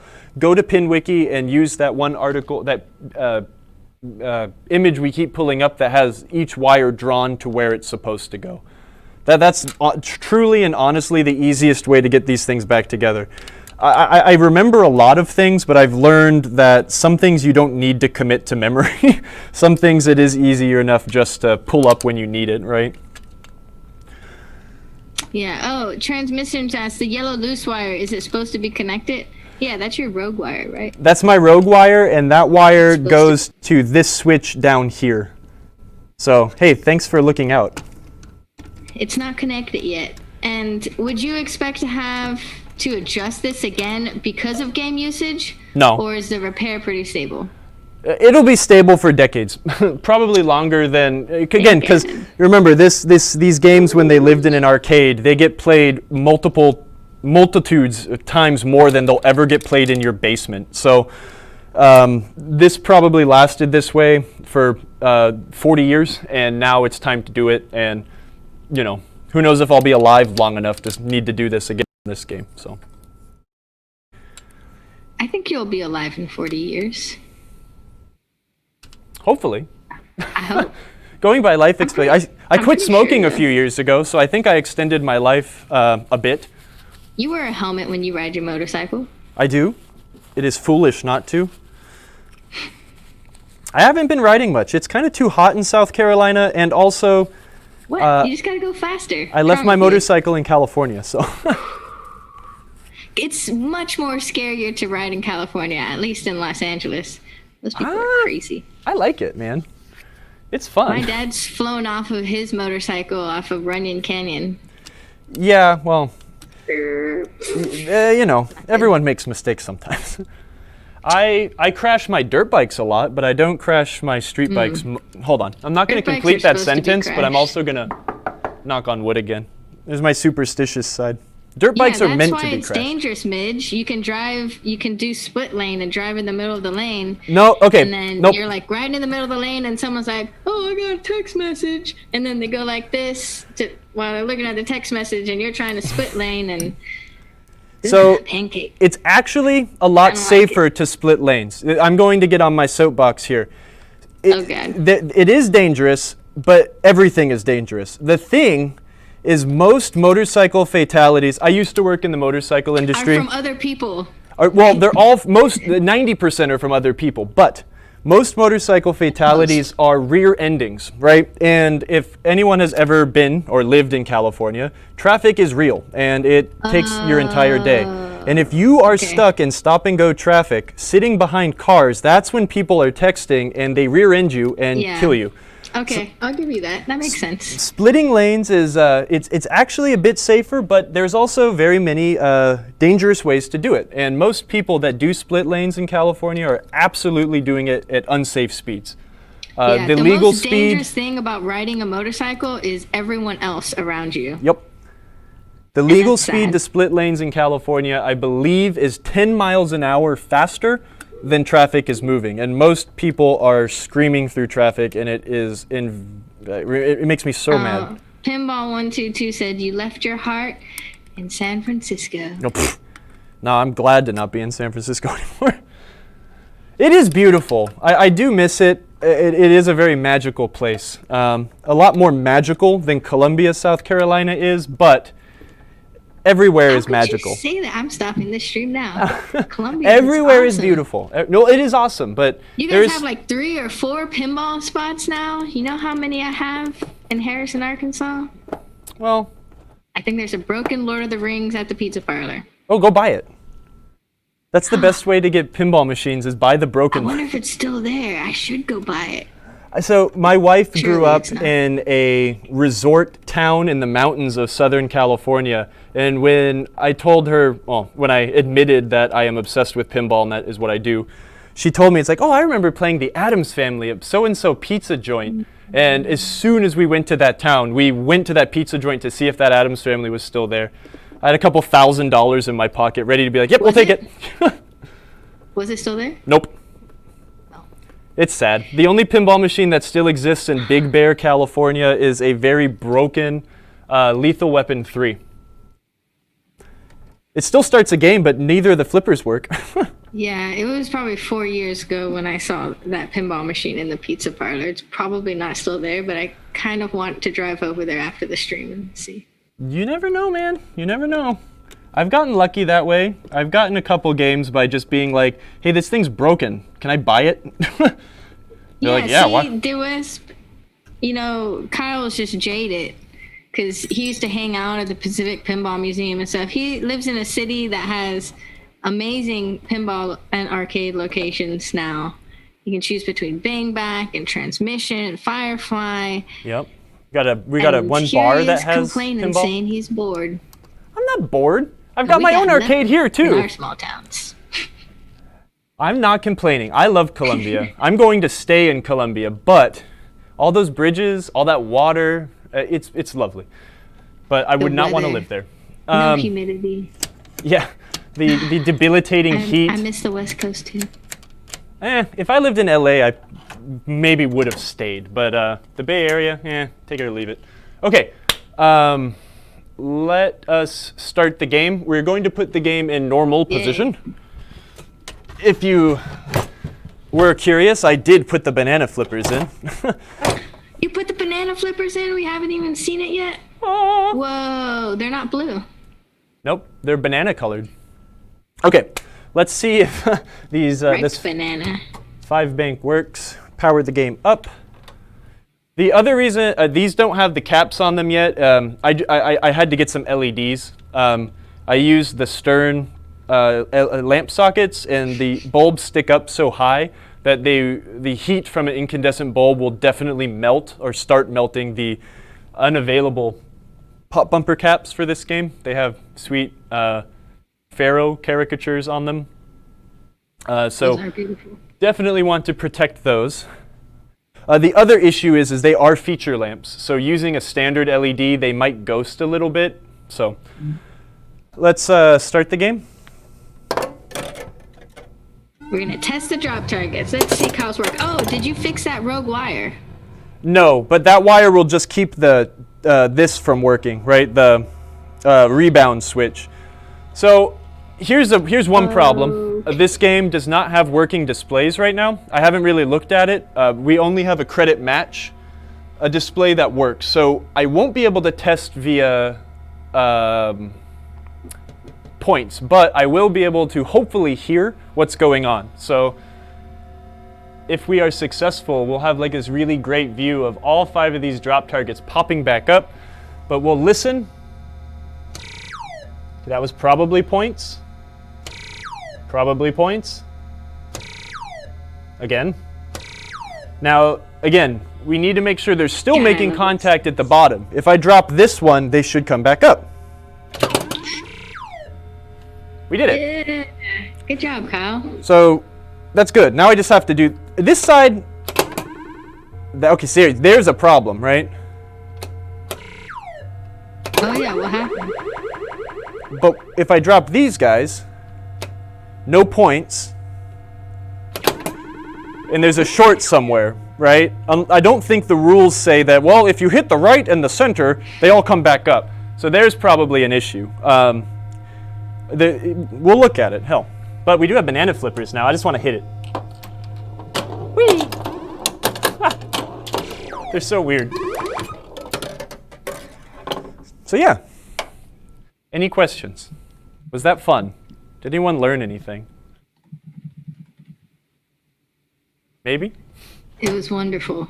Great. So are we going to see how to fix that issue? I don't know. Well, let's look at it. And then I do need to solder that rogue wire back on to the oh, geez. It's a lot harder to get to than I wanted it to be. I'm up for a challenge. I'm glad that I finally have gotten okay at this, because I used to hate doing this. When I'd be at the shop and Chris would come over and be like, Kyle, fix the drop targets on Gorgar. Like, oh, come on. Or we'd always have a flash in the shop. For some reason, we'd always have a flash, and there would always be a body to sell a flash to. I don't know what it was, but I think I got good at it just from repetition, because I've fixed so many Williams flashes, whether I like to admit it or not. That's actually a great game, but. So let's now see. You're fixing the rogue wire? Yeah, I'll tack the rogue wire on really quick, but I do want to come over here and take a look-see at this. Can you show us with the handheld camera, the C920, what you're looking at, when you figure out what you're looking at? I haven't figured out what I'm looking at, but let's do it together. I'm going to tack this wire back on real quick. Yeah, Midge is over here crying because you hate South Carolina. What? I love South Carolina. Pinball 122 is over here crying because he realized he doesn't want to be a tech because it's so complicated. It's not. Kyle, we're all crying. I love South Carolina. I am a very newly minted, proud South Carolinian. It's one of the most beautiful places I never had ever been to. The first time I came here, I was just blown away because as a Californian, I don't leave much, and I had no idea how beautiful this state was. The beaches here are 10 bazillion times better than any beach in California. There, I said it. Okay. Yeah, and you can actually get in the water. Yeah, and the sand doesn't like make your feet turn into 98 for the bits. Raw wounds.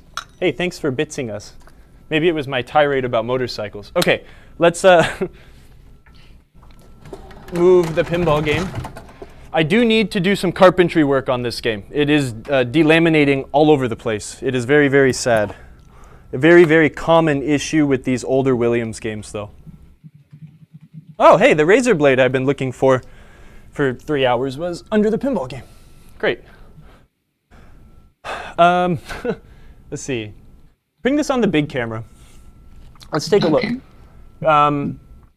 I'm curious because there is some sort of it has to be a strange short.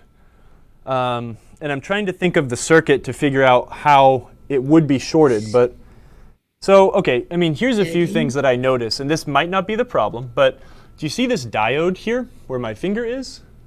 Nope. It's kind of dark. So let me get my cell phone. I don't have any lights close enough. This is turning into like the super. I mean, we could see it. Oh God. Hold on. See, I like being the cameraman all by myself. I get to run around and y'all have to deal with my camera falling all over the place.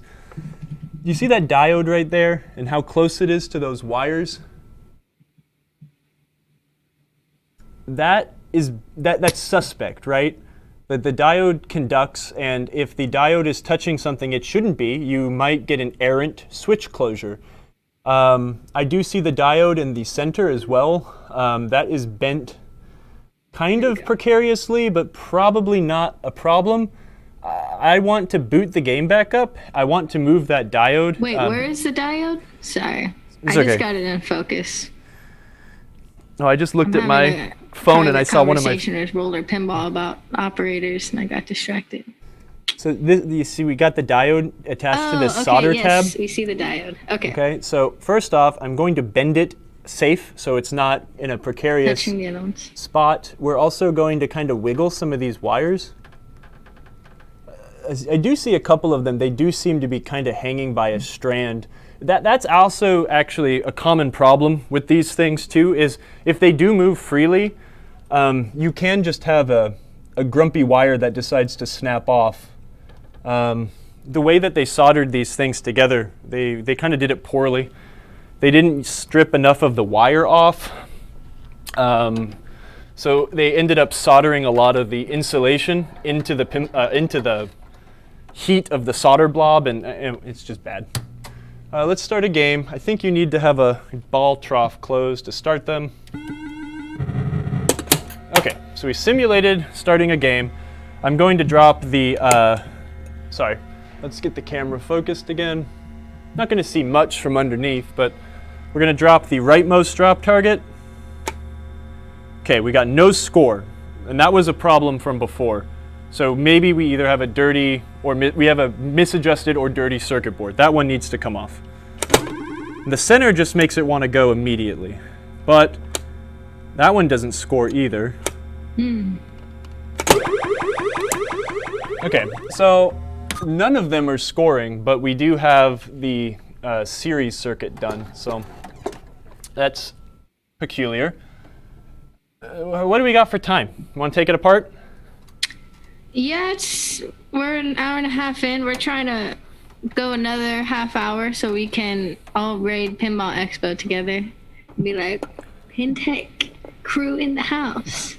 Or we can just start doing, well, I guess we could start doing a Q&A now. And if I have anything interesting to show, I can. But I want to know, we want to know how to fix that. Now we know how to put one together, but that seems like an issue that we would just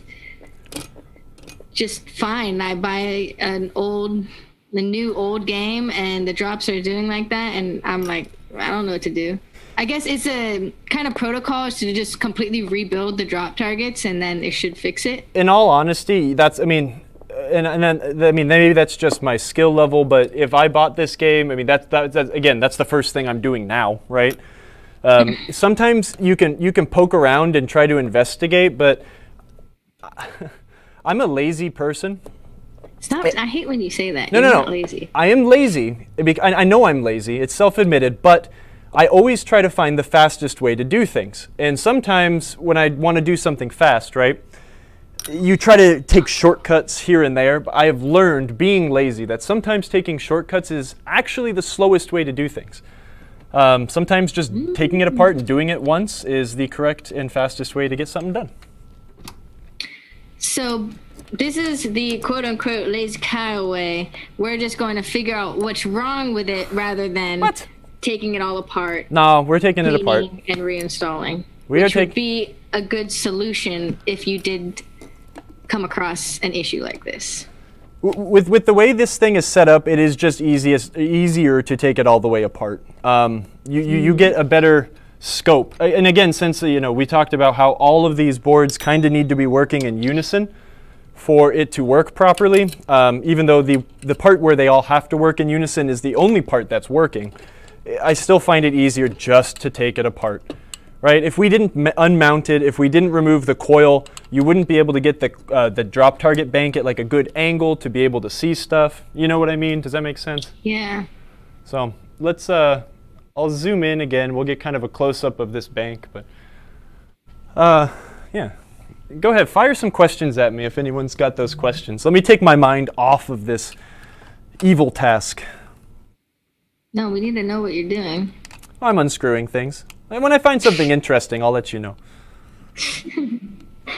These are number 1 screws. You do have to use a number 1 Phillips head screwdriver since they're little teeny guys.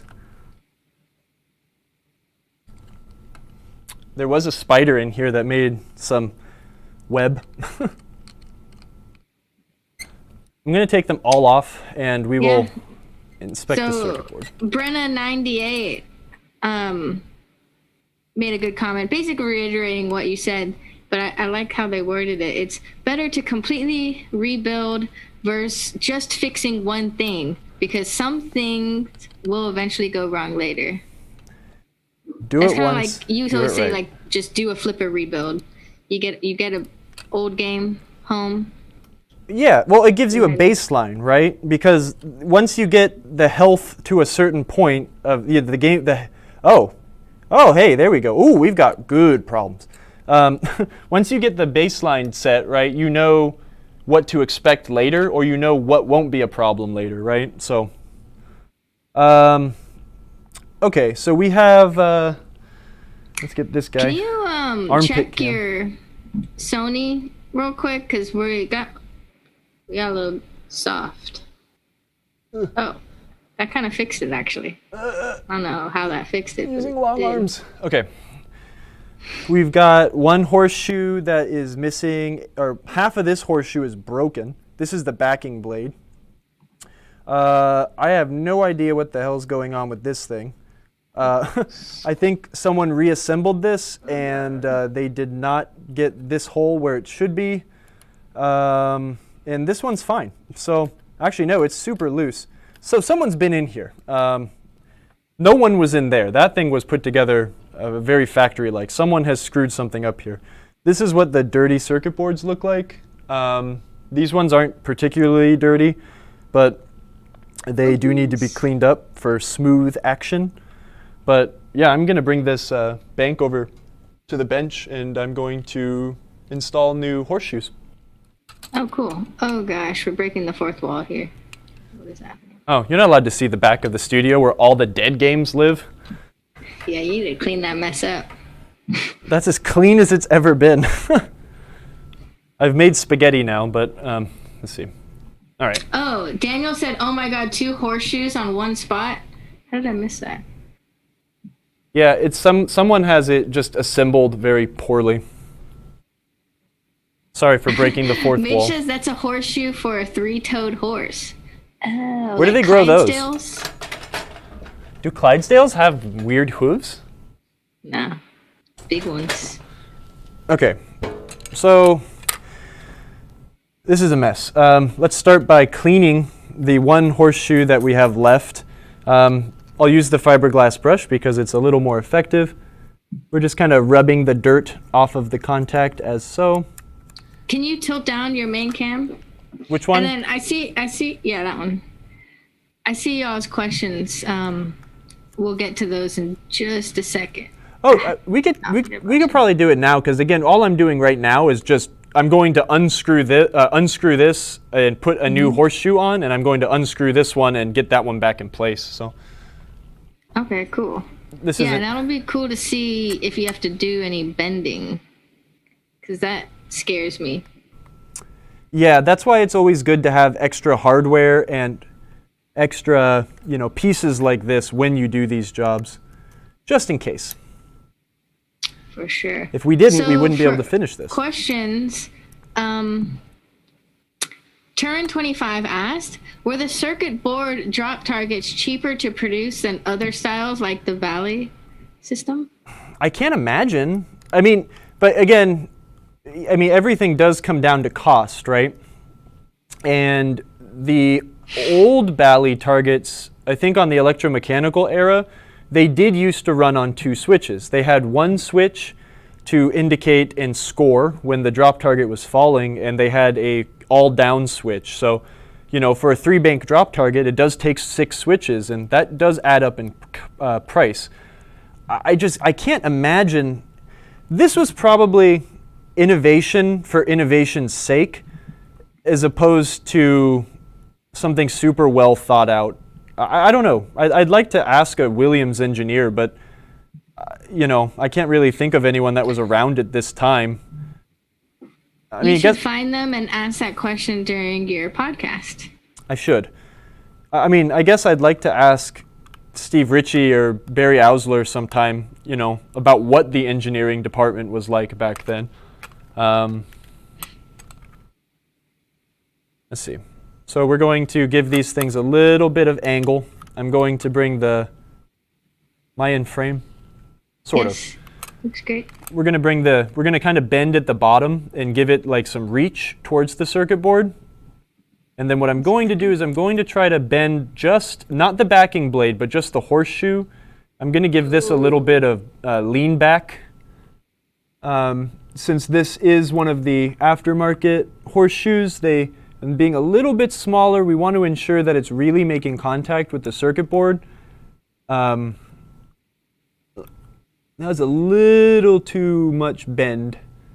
Sometimes I like to do this stuff with just my fingers. You have to get a feel for it, but sometimes you can get a lot of torque using a switch adjusting tool, and you could go a little too wild. Yeah, Drainbow says this kind of looks like EM technology. It's strange, but again, you know,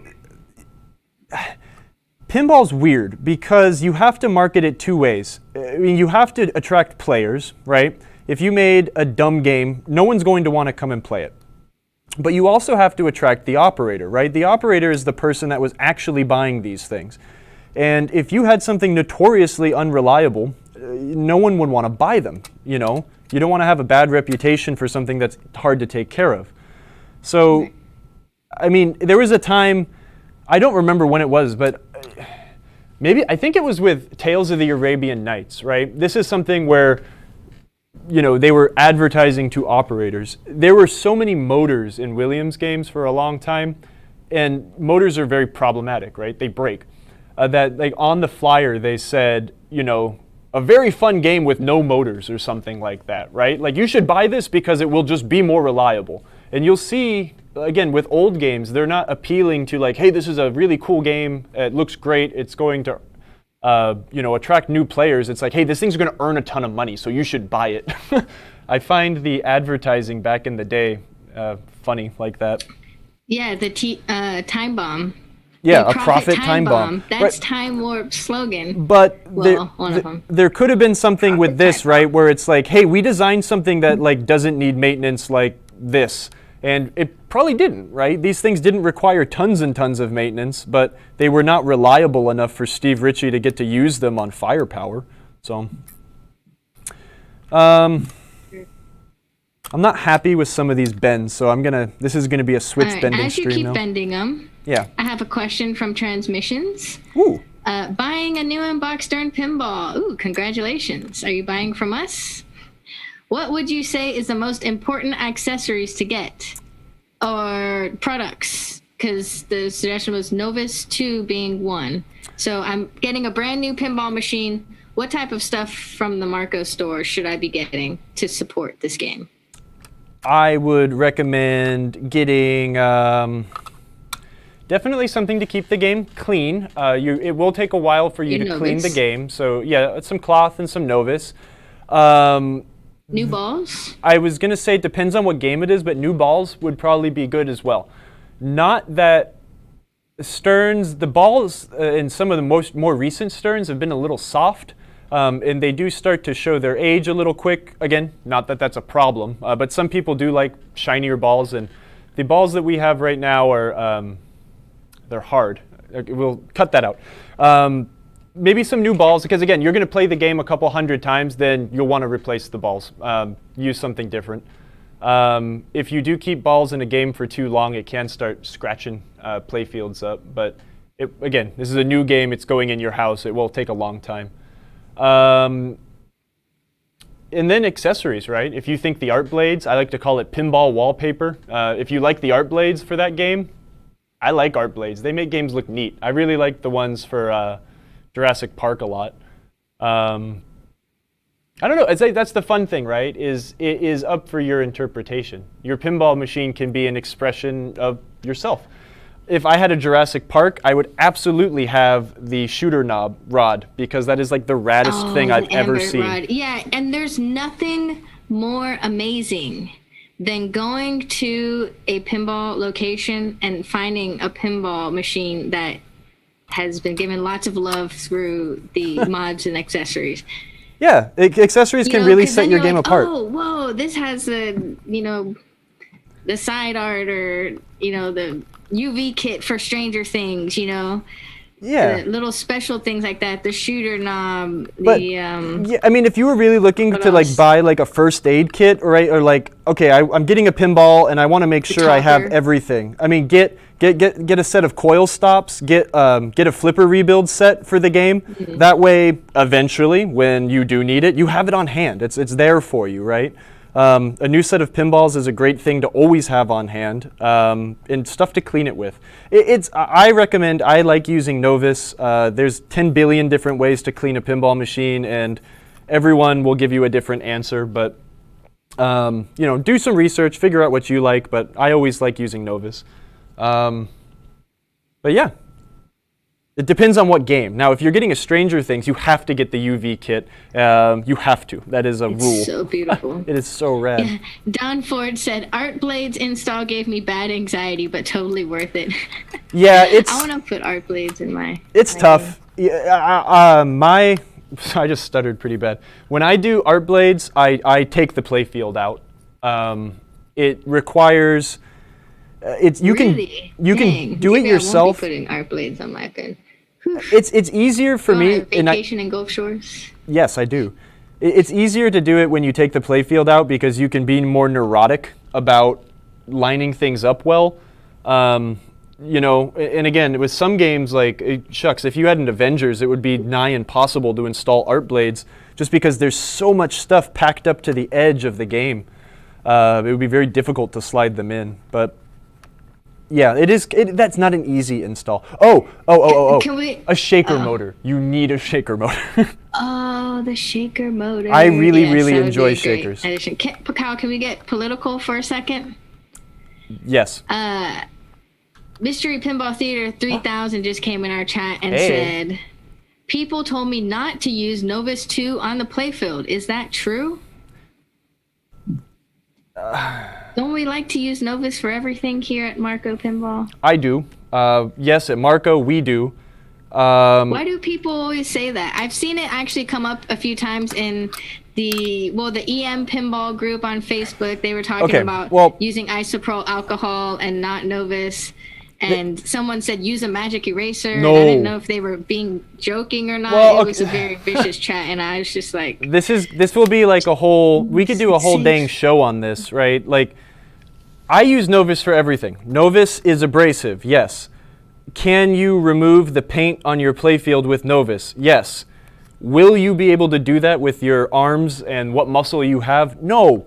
If you were, you'd need like an orbital buffing wheel and and put it on high and hold it in one. Oh, I put that on kind of crooked. I'm getting fired up. I was just gonna say, can we watch you put it on? But maybe we shouldn't. No, because then I'm gonna do it extra crooked. The new decals to these old drops, so they look very nice. The thing is Novus is abrasive. It is a polish. Yes, I think. Yeah, you know what? I'll fix that later. I'm just gonna get the other ones nice, and we'll do that in post.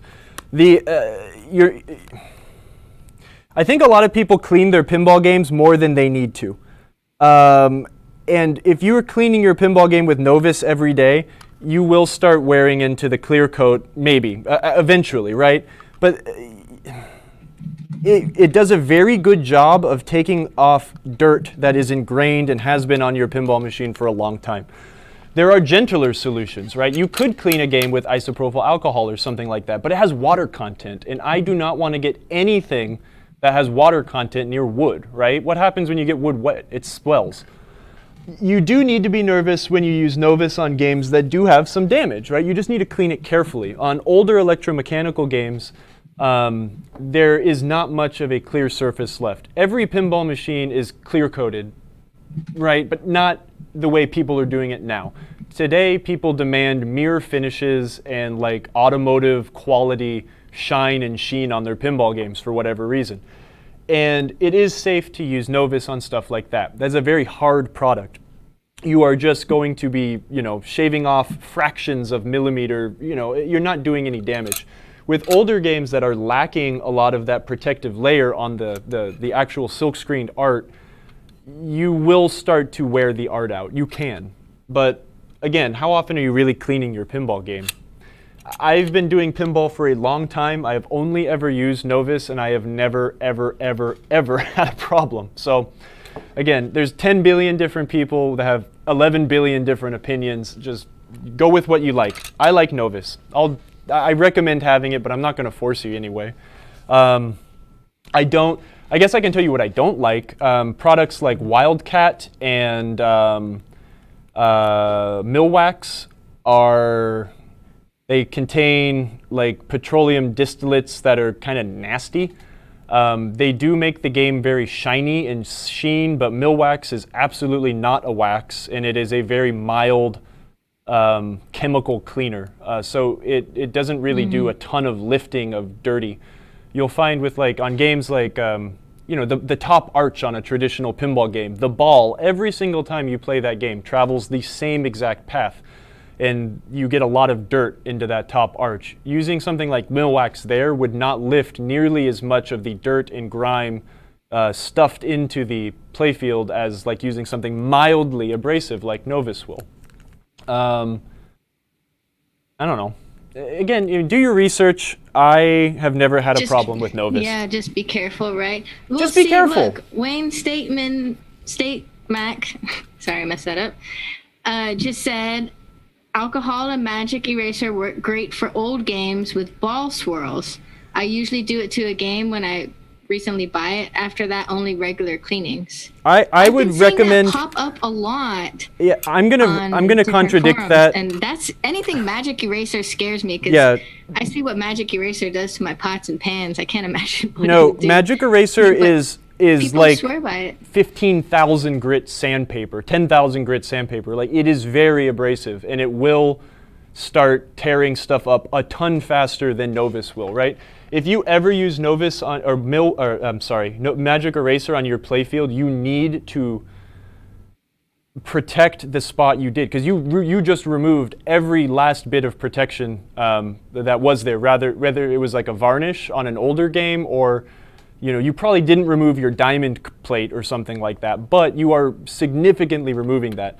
I am not the kind of guy that gets bothered too much by ball swirl and stuff like that. I know a lot of people really want to make their old games look as best as they can, and that's great, but I do not recommend you use Magic Eraser at all unless you know what you're doing and you're prepared to face the consequences.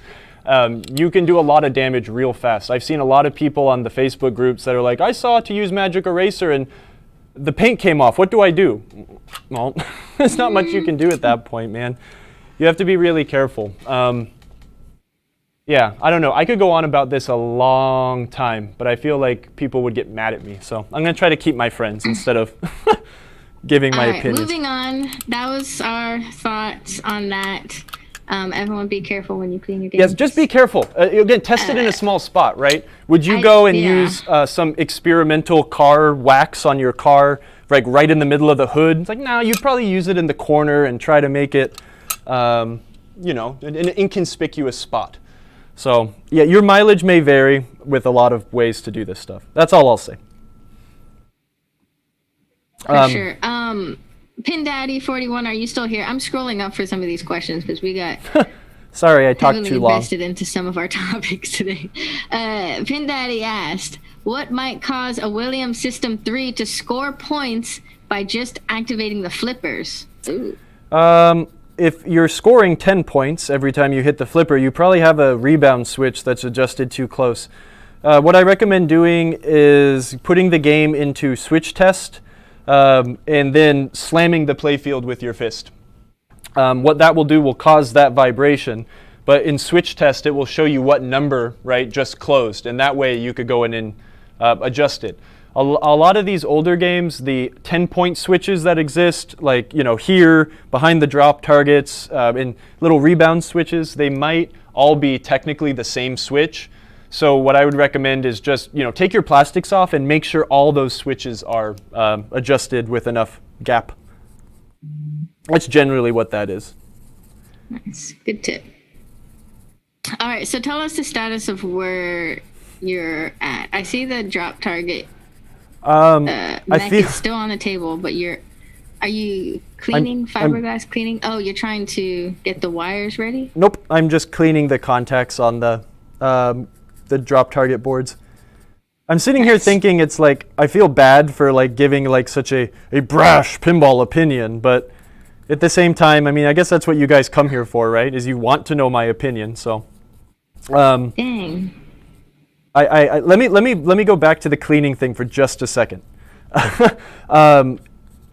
I personally also do not like to wax my games too much, but sometimes I will do a quick my once a year clean or on a game that is at home, not in an arcade with Novus, and then follow it up with like a good pure Carnauba wax, and leave it at that. That is kind of my home game care routine. Clean it once a year and wax it, and I'm happy. So, rant over. Sorry. Nice. Midge gave you an emoji with sunglasses. Was it like the deal with it emoji or something? So I just cleaned off the dirt on this guy on the small camera. So you can see where it's very shiny, where I was fiberglass brushing, and that took off the path of nasty dirt on all three of these. I can focus it. Let's see. Oh, no, he's gone. Oh, God. What? I'm getting sick. Don't be sick. Let's see what we can get. I'm going to try to reassemble this now. I'm going to do it with the, we're going to do the one where we replaced the Before horseshoes. you do that, can you run to the Sony and reframe? Oh, I'm sorry. Your head's chopped off. You're far away. You just want to be in there repairing it with you.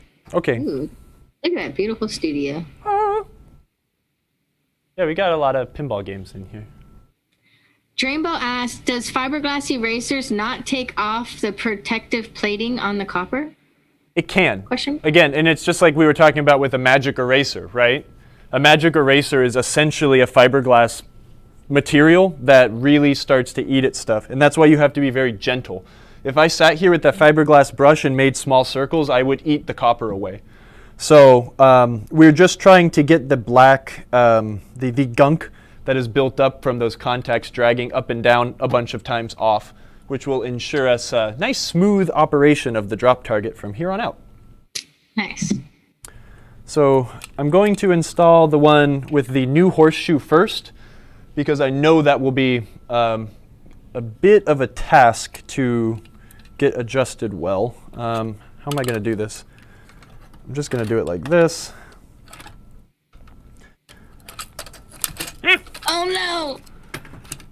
I need that third hand. My heart just skipped a beat. Don't worry.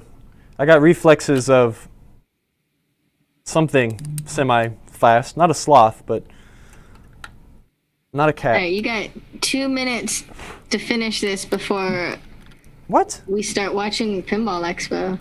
All right, They're not live yet. Get those questions in. Okay, hey, really quick. I can't stress this enough. We are switching to Twitch exclusively.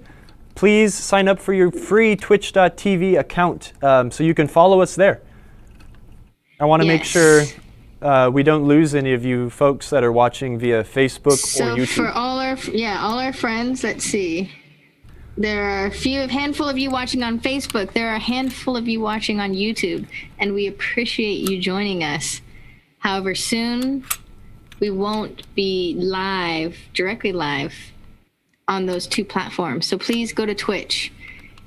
You know, you can get a free account follow us at Marco Pinball. You can find us by typing in twitch.tv/Marco Pinball and click follow. Like I said, it's completely free. And once we get off of the multi-streaming, we'll have access to do a lot more cool stuff exclusively on Twitch. I'm going to throw this in there one more time too, just in case you might not be familiar with Twitch. Unlike YouTube, subscribe means something totally different. If you follow us on YouTube, you will get if you follow us on Twitch, you will get notifications when we go live, and follow our channel.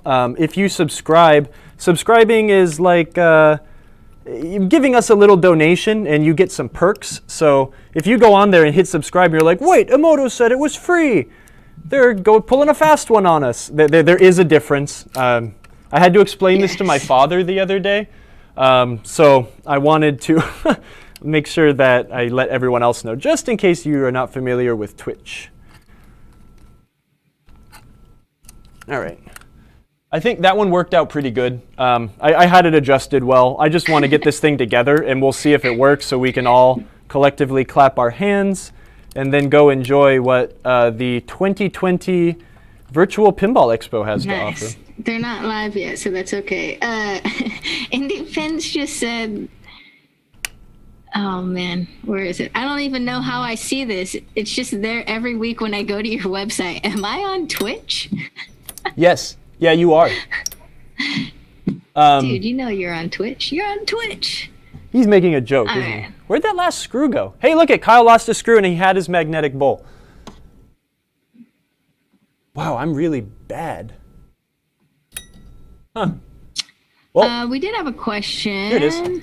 What is that famous drop target lube that is mentioned in some maintenance manuals? It might be Super Lube. Sometimes on some games, I will use a little bit of lube on, like especially on older Gottlieb games. I'll put a dab, like a teeny bit of like axle grease on the back of my screwdriver to put it in a lubricating spot to ensure that they fall well. But again, Lubriplate. Yeah, Lubriplate. That's it. It's not Super Lube. Super Lube is great for spinners. MGM Studio told me. Thank you. H-Man says it's basically lard. Yeah, it is. I have a tube of it and I never use it. Here's the thing. Your end goal is to try.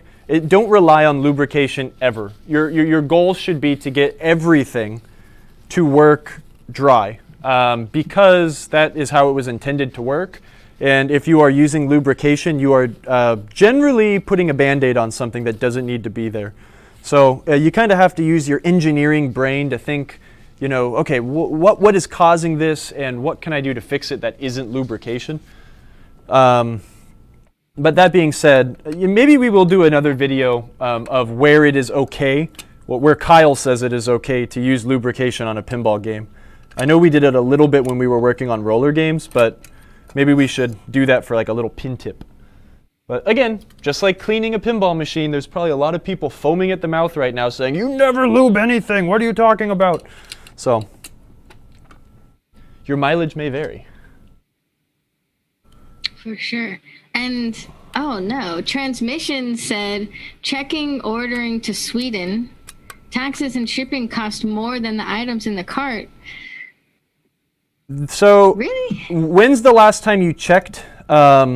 Our shipping costs to Europe, Australia, and Canada have fallen drastically in just the last 2 weeks. If you checked 3 weeks ago, it might be different now. Unfortunately, I cannot change how your government taxes imported products, but Right.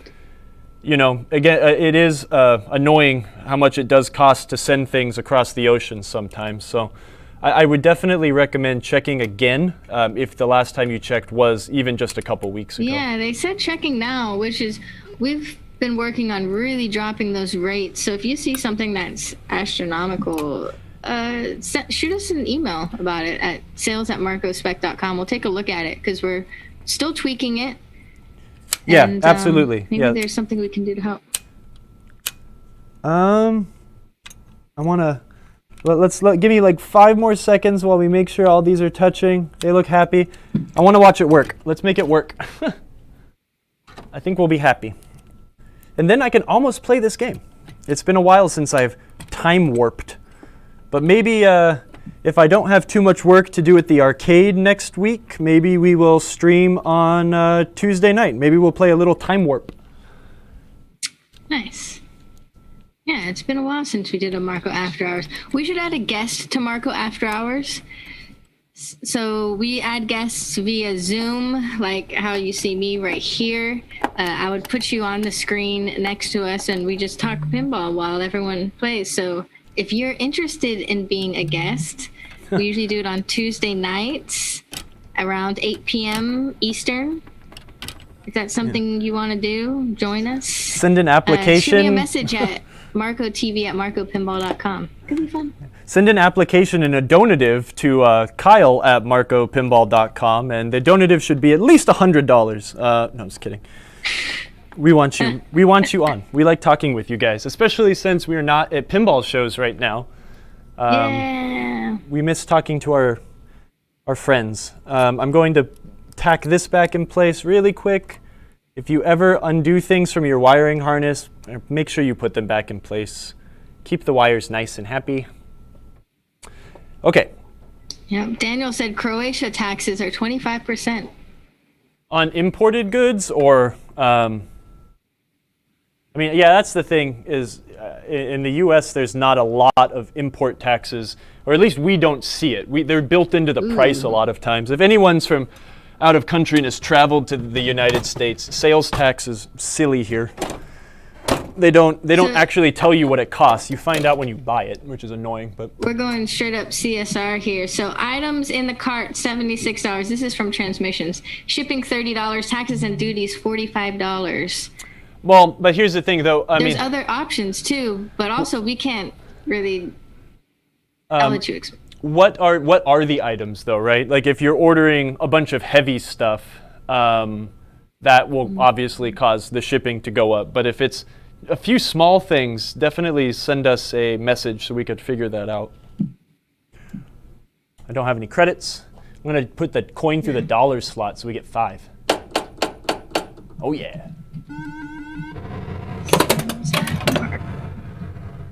Let's see.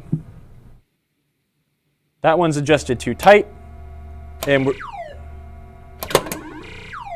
okay. So points,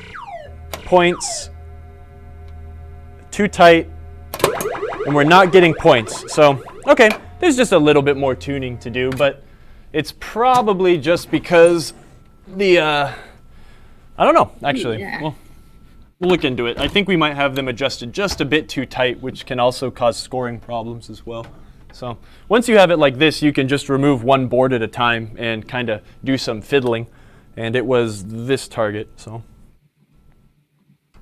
I'm sorry about that. It is tough. Again, though, if you have looked at our shipping rates, like just 2 months ago, you would see that the $30 is a breath of fresh air compared to the likely $70 to $90 it may have cost previously, which was outrageous. So we've really worked with a partner to get that down. Yeah, and as Smidge37 says, there are usually other options too that you can do, like where you pay your duties and taxes later. That would be on you to do. Or, we always say, do it with the duty and taxes because you don't have to worry about it later. But that's kind of your choice for it. So that might help you a little bit. Yeah. Thanks for checking. I'm not sure about Sweden, though. I know that with Canada and Australia, we did offer, we might have had just a lazy wire. Okay, yeah, I think we just had a lazy wire, which was causing the problem. With Canada and Australia, we were offering a tracked and an untracked option. I don't know if that's still the case. With Sweden, you might be forced to only take a tracked shipping option, which would also be just a teeny bit more. But again, when we're sending things across the Atlantic, I mean, shucks, it's hard enough for us to send something just across to Canada, let alone all the way to Sweden sometimes, so sometimes we will force a tracked option so we know where the parts are, where the parts are, just due to shipping times. I wish it was easy just to teleport things to you though, man. If we lived in the Star Trek universe, we could totally transport things to you. Yeah, that was a lazy wire. Let's see if I can prove that now. Nice. We're going to turn the game on. Fix the wire. We're going to fake a game. I'm going to put this wire where it needs to go, and then we will drop the drop target, and it scores. So that was it. I did find that I may have forgotten to tighten the horseshoe down. I don't think that was one that I replaced, but there was one that was a little loosey-goosey to begin with. Let me undecapitate myself on the camera now. Sorry. Thanks. Sort of. So yeah, the single cameraman thing was definitely awkward, but this was a lot of back and forth on this episode. So thank you for bearing with us.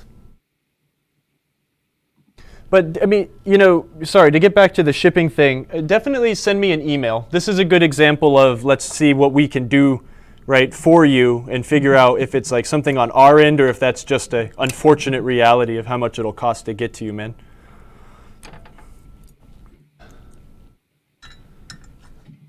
What is the first thing on the agenda for the Pinball Expo today?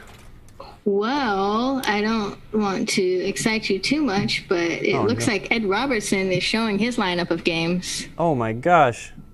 And I have a soldering iron that's off. we should go check it out. He has a Turtles. He has Avengers. He has a Future Spa. A Fathom. What's that behind his head? It looks like he has a Star Trek. Which one? The new one. New Cool. Stern. Jurassic Park. We should get Ed Robertson on the show next time he comes through Columbia. Yeah, absolutely. He stopped by our office last year when he was doing that a was show cool. here in Columbia. Yeah, transmission says the Wish and AliExpress forced the government to charge extra import duties. Ah, It's around $12 extra.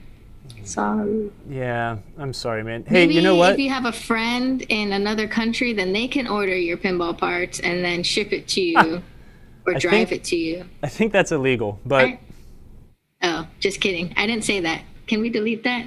No one highlight that. well, I don't know. I mean, I don't know EU laws, so Yes. Who said pinball smuggling is a good career option?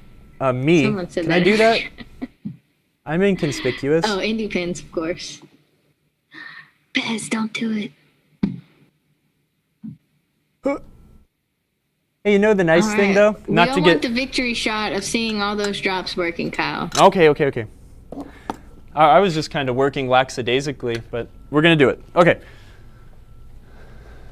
Down it comes. Look, see, we just lost so many people. They went to go see Ed Robertson.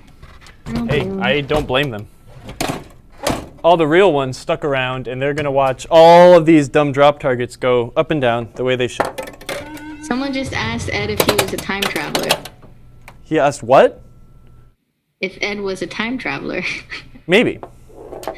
I don't know. Okay, I'm excited that one needs to be hang out with adjusted Jack. for tension. MGM Studios, great advice. Not reading that out loud. This one needs to be adjusted for tension still. I just knocked both of them down. So all three scored, and we got the series complete circuit happy. And then these ones we know work. Oh, it's so satisfying. One thing we did lose the Good job, background Kyle. sound though, so that is something fun. We'll have to look into and figure out why the background. Hey, wait, there it goes. What happened? That was weird. What was happening? I think I missed it in the camera angle. The background sound went away for a second. It was only the regular sounds, but maybe the game wasn't booted up fully. It was in a weird state, but 1, 2, 3. 1, 2, 3. Yay, Drainbow. We really appreciate that you joined in. This was Drainbow's first time, Kyle. Whose? Yay, we do this every Thursday. It's our pinball school, PinTech Live. Kyle teaches us. And a lot of people in the chat contribute a lot to that teaching as well. So we're kind of, just building this community of techs to help all of us feel confident in working on our games. Awesome. Hey, now I'm sorry. Who joined? I did not hear. Drainbow, this is Drainbow's first time here. And also, I've never seen, well, I won't say never, but Super Kmart's pretty new in our chat. I like that name. I wish that I could go visit Super Kmart still. Pez Johnson's OG. Yeah, that guy's been around forever. We can always count on Pez to be here. Super Kmart asked, does anyone know what it is called when the drop targets are behind each other in a row? Drainbow says inline drops. Thanks for contributing, Drainbow, already. Yeah, already. That's awesome. Yeah, inline drop targets and spinners are my favorite thing in pinball. All right, Kyle, I can't see you. What am I doing? I don't know. Oh, I can see you. Hi. Thanks for joining. That was a lot of work, but this game is pretty much done. I'll finish the rest of this work off camera so we can play it. Dragon Beast? All right. So next week, are we going to do what we talked about, Kyle? I think next week we're just going to start on another game. Okay. We'll see. I need if we're going to do the other thing, I want to do a little bit of research and some pre-planning. Okay. So next week, the next game we're going to work on is a Indianapolis 500 that probably came out of a barn. It's pretty gross, and I think it's missing parts, missing like flipper parts, so it's not going to be that crazy. But the game is disgusting and filthy, and that's a good PinTech game because we'll be able to take something awful and hopefully turn it pretty nice.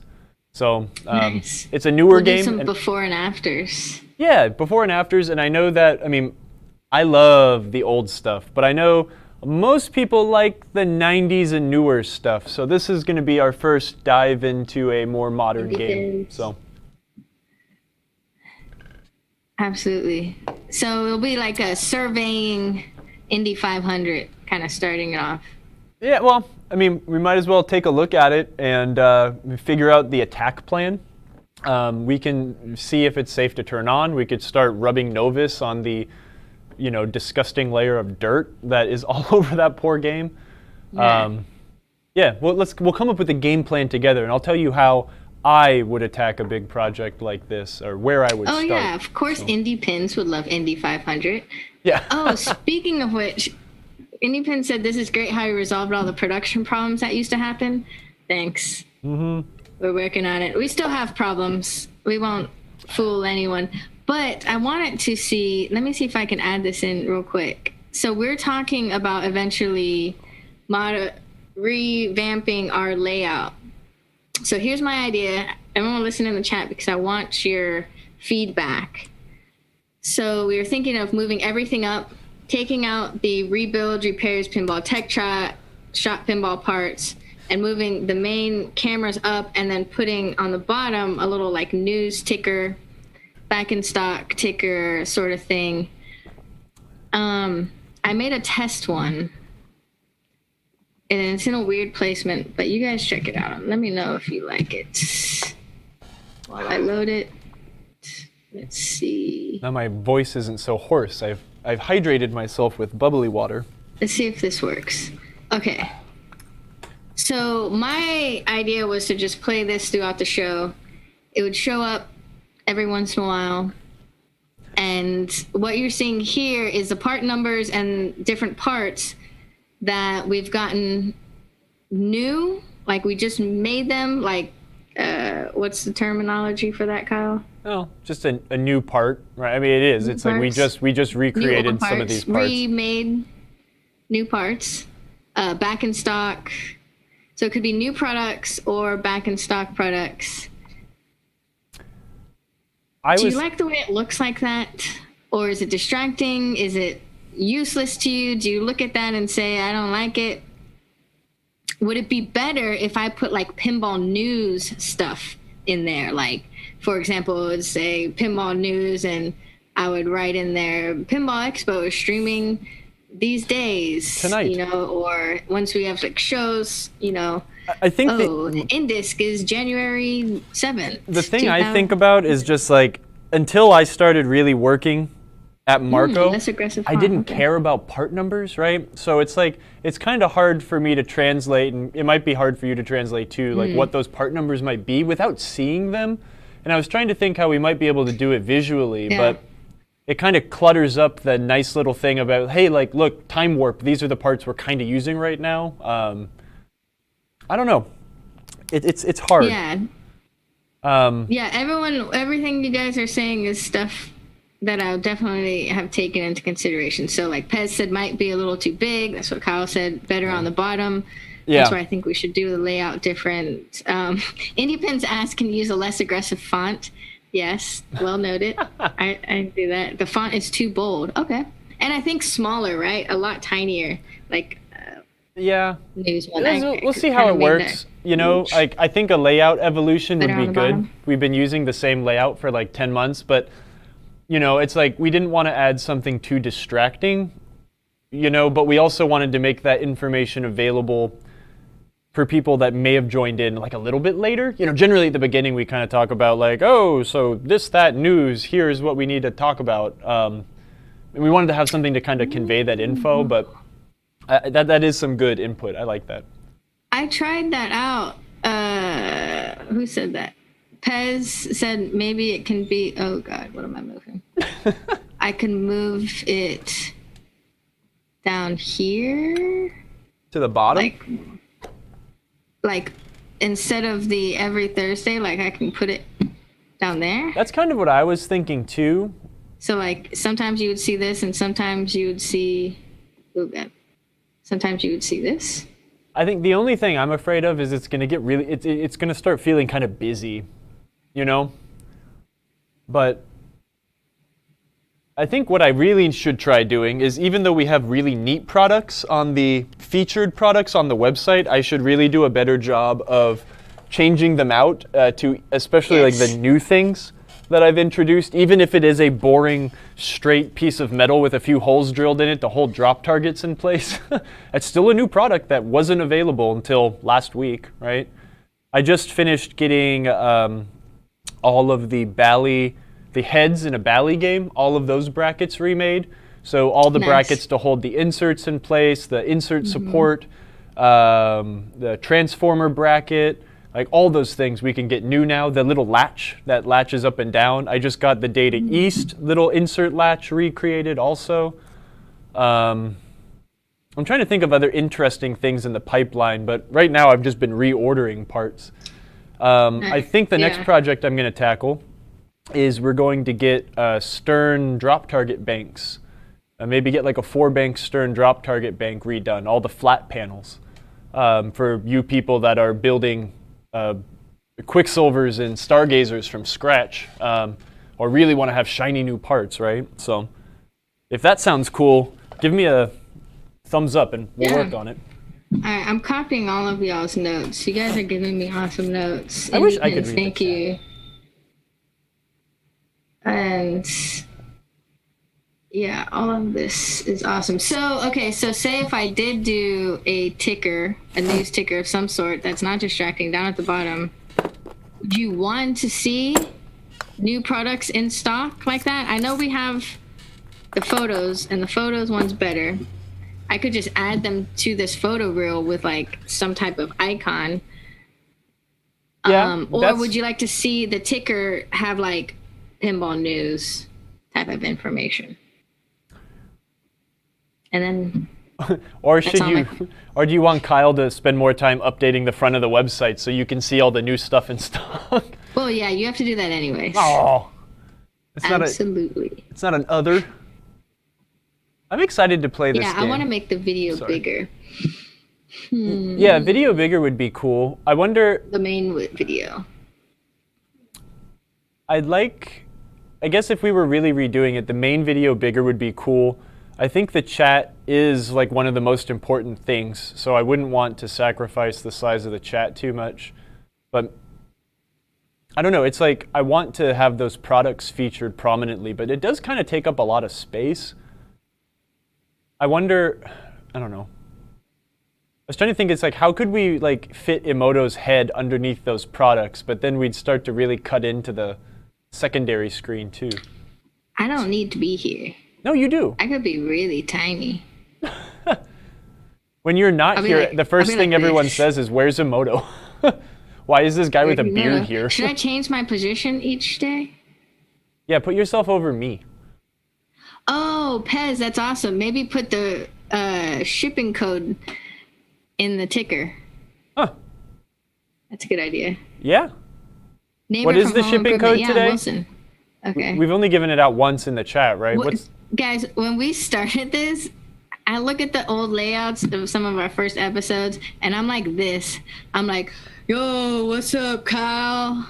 Over here, I'm bigger than you are, and I'm sitting here looking at the chat. It's because you're the most important person here, man. But I should really be like my actual size in real life, which is like there. Yeah. Hey, it's Tiny Moto. I'm like the fairy in Zelda. I'll be like, hey, listen. Over here. Yeah. Look at these old flipper bats. How bad this one is. So Sorry. oof. We have the general consensus. I'm not going to put part numbers and parts in the ticker because that's confusing. I do like being this small though.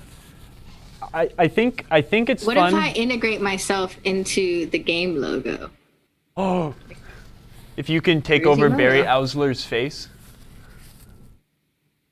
I do think it's really fun doing like the new product highlight thing, and maybe that's one way we could, or instead of it just being a product highlight, we could also focus on some new stuff, right? Like when I get the new parts in, I could just bring a handful and be like, hey, look, this is my job. I get these things Yeah. remade.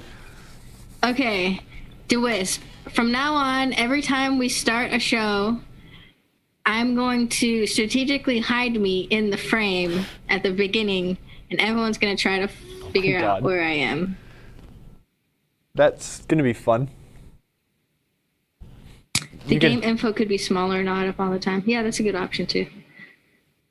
But okay, it's sold. All right, guys. Thank you so much for an amazing show. It was our longest PinTech show yet because we wanted to go ahead and head over to Pinball Expo.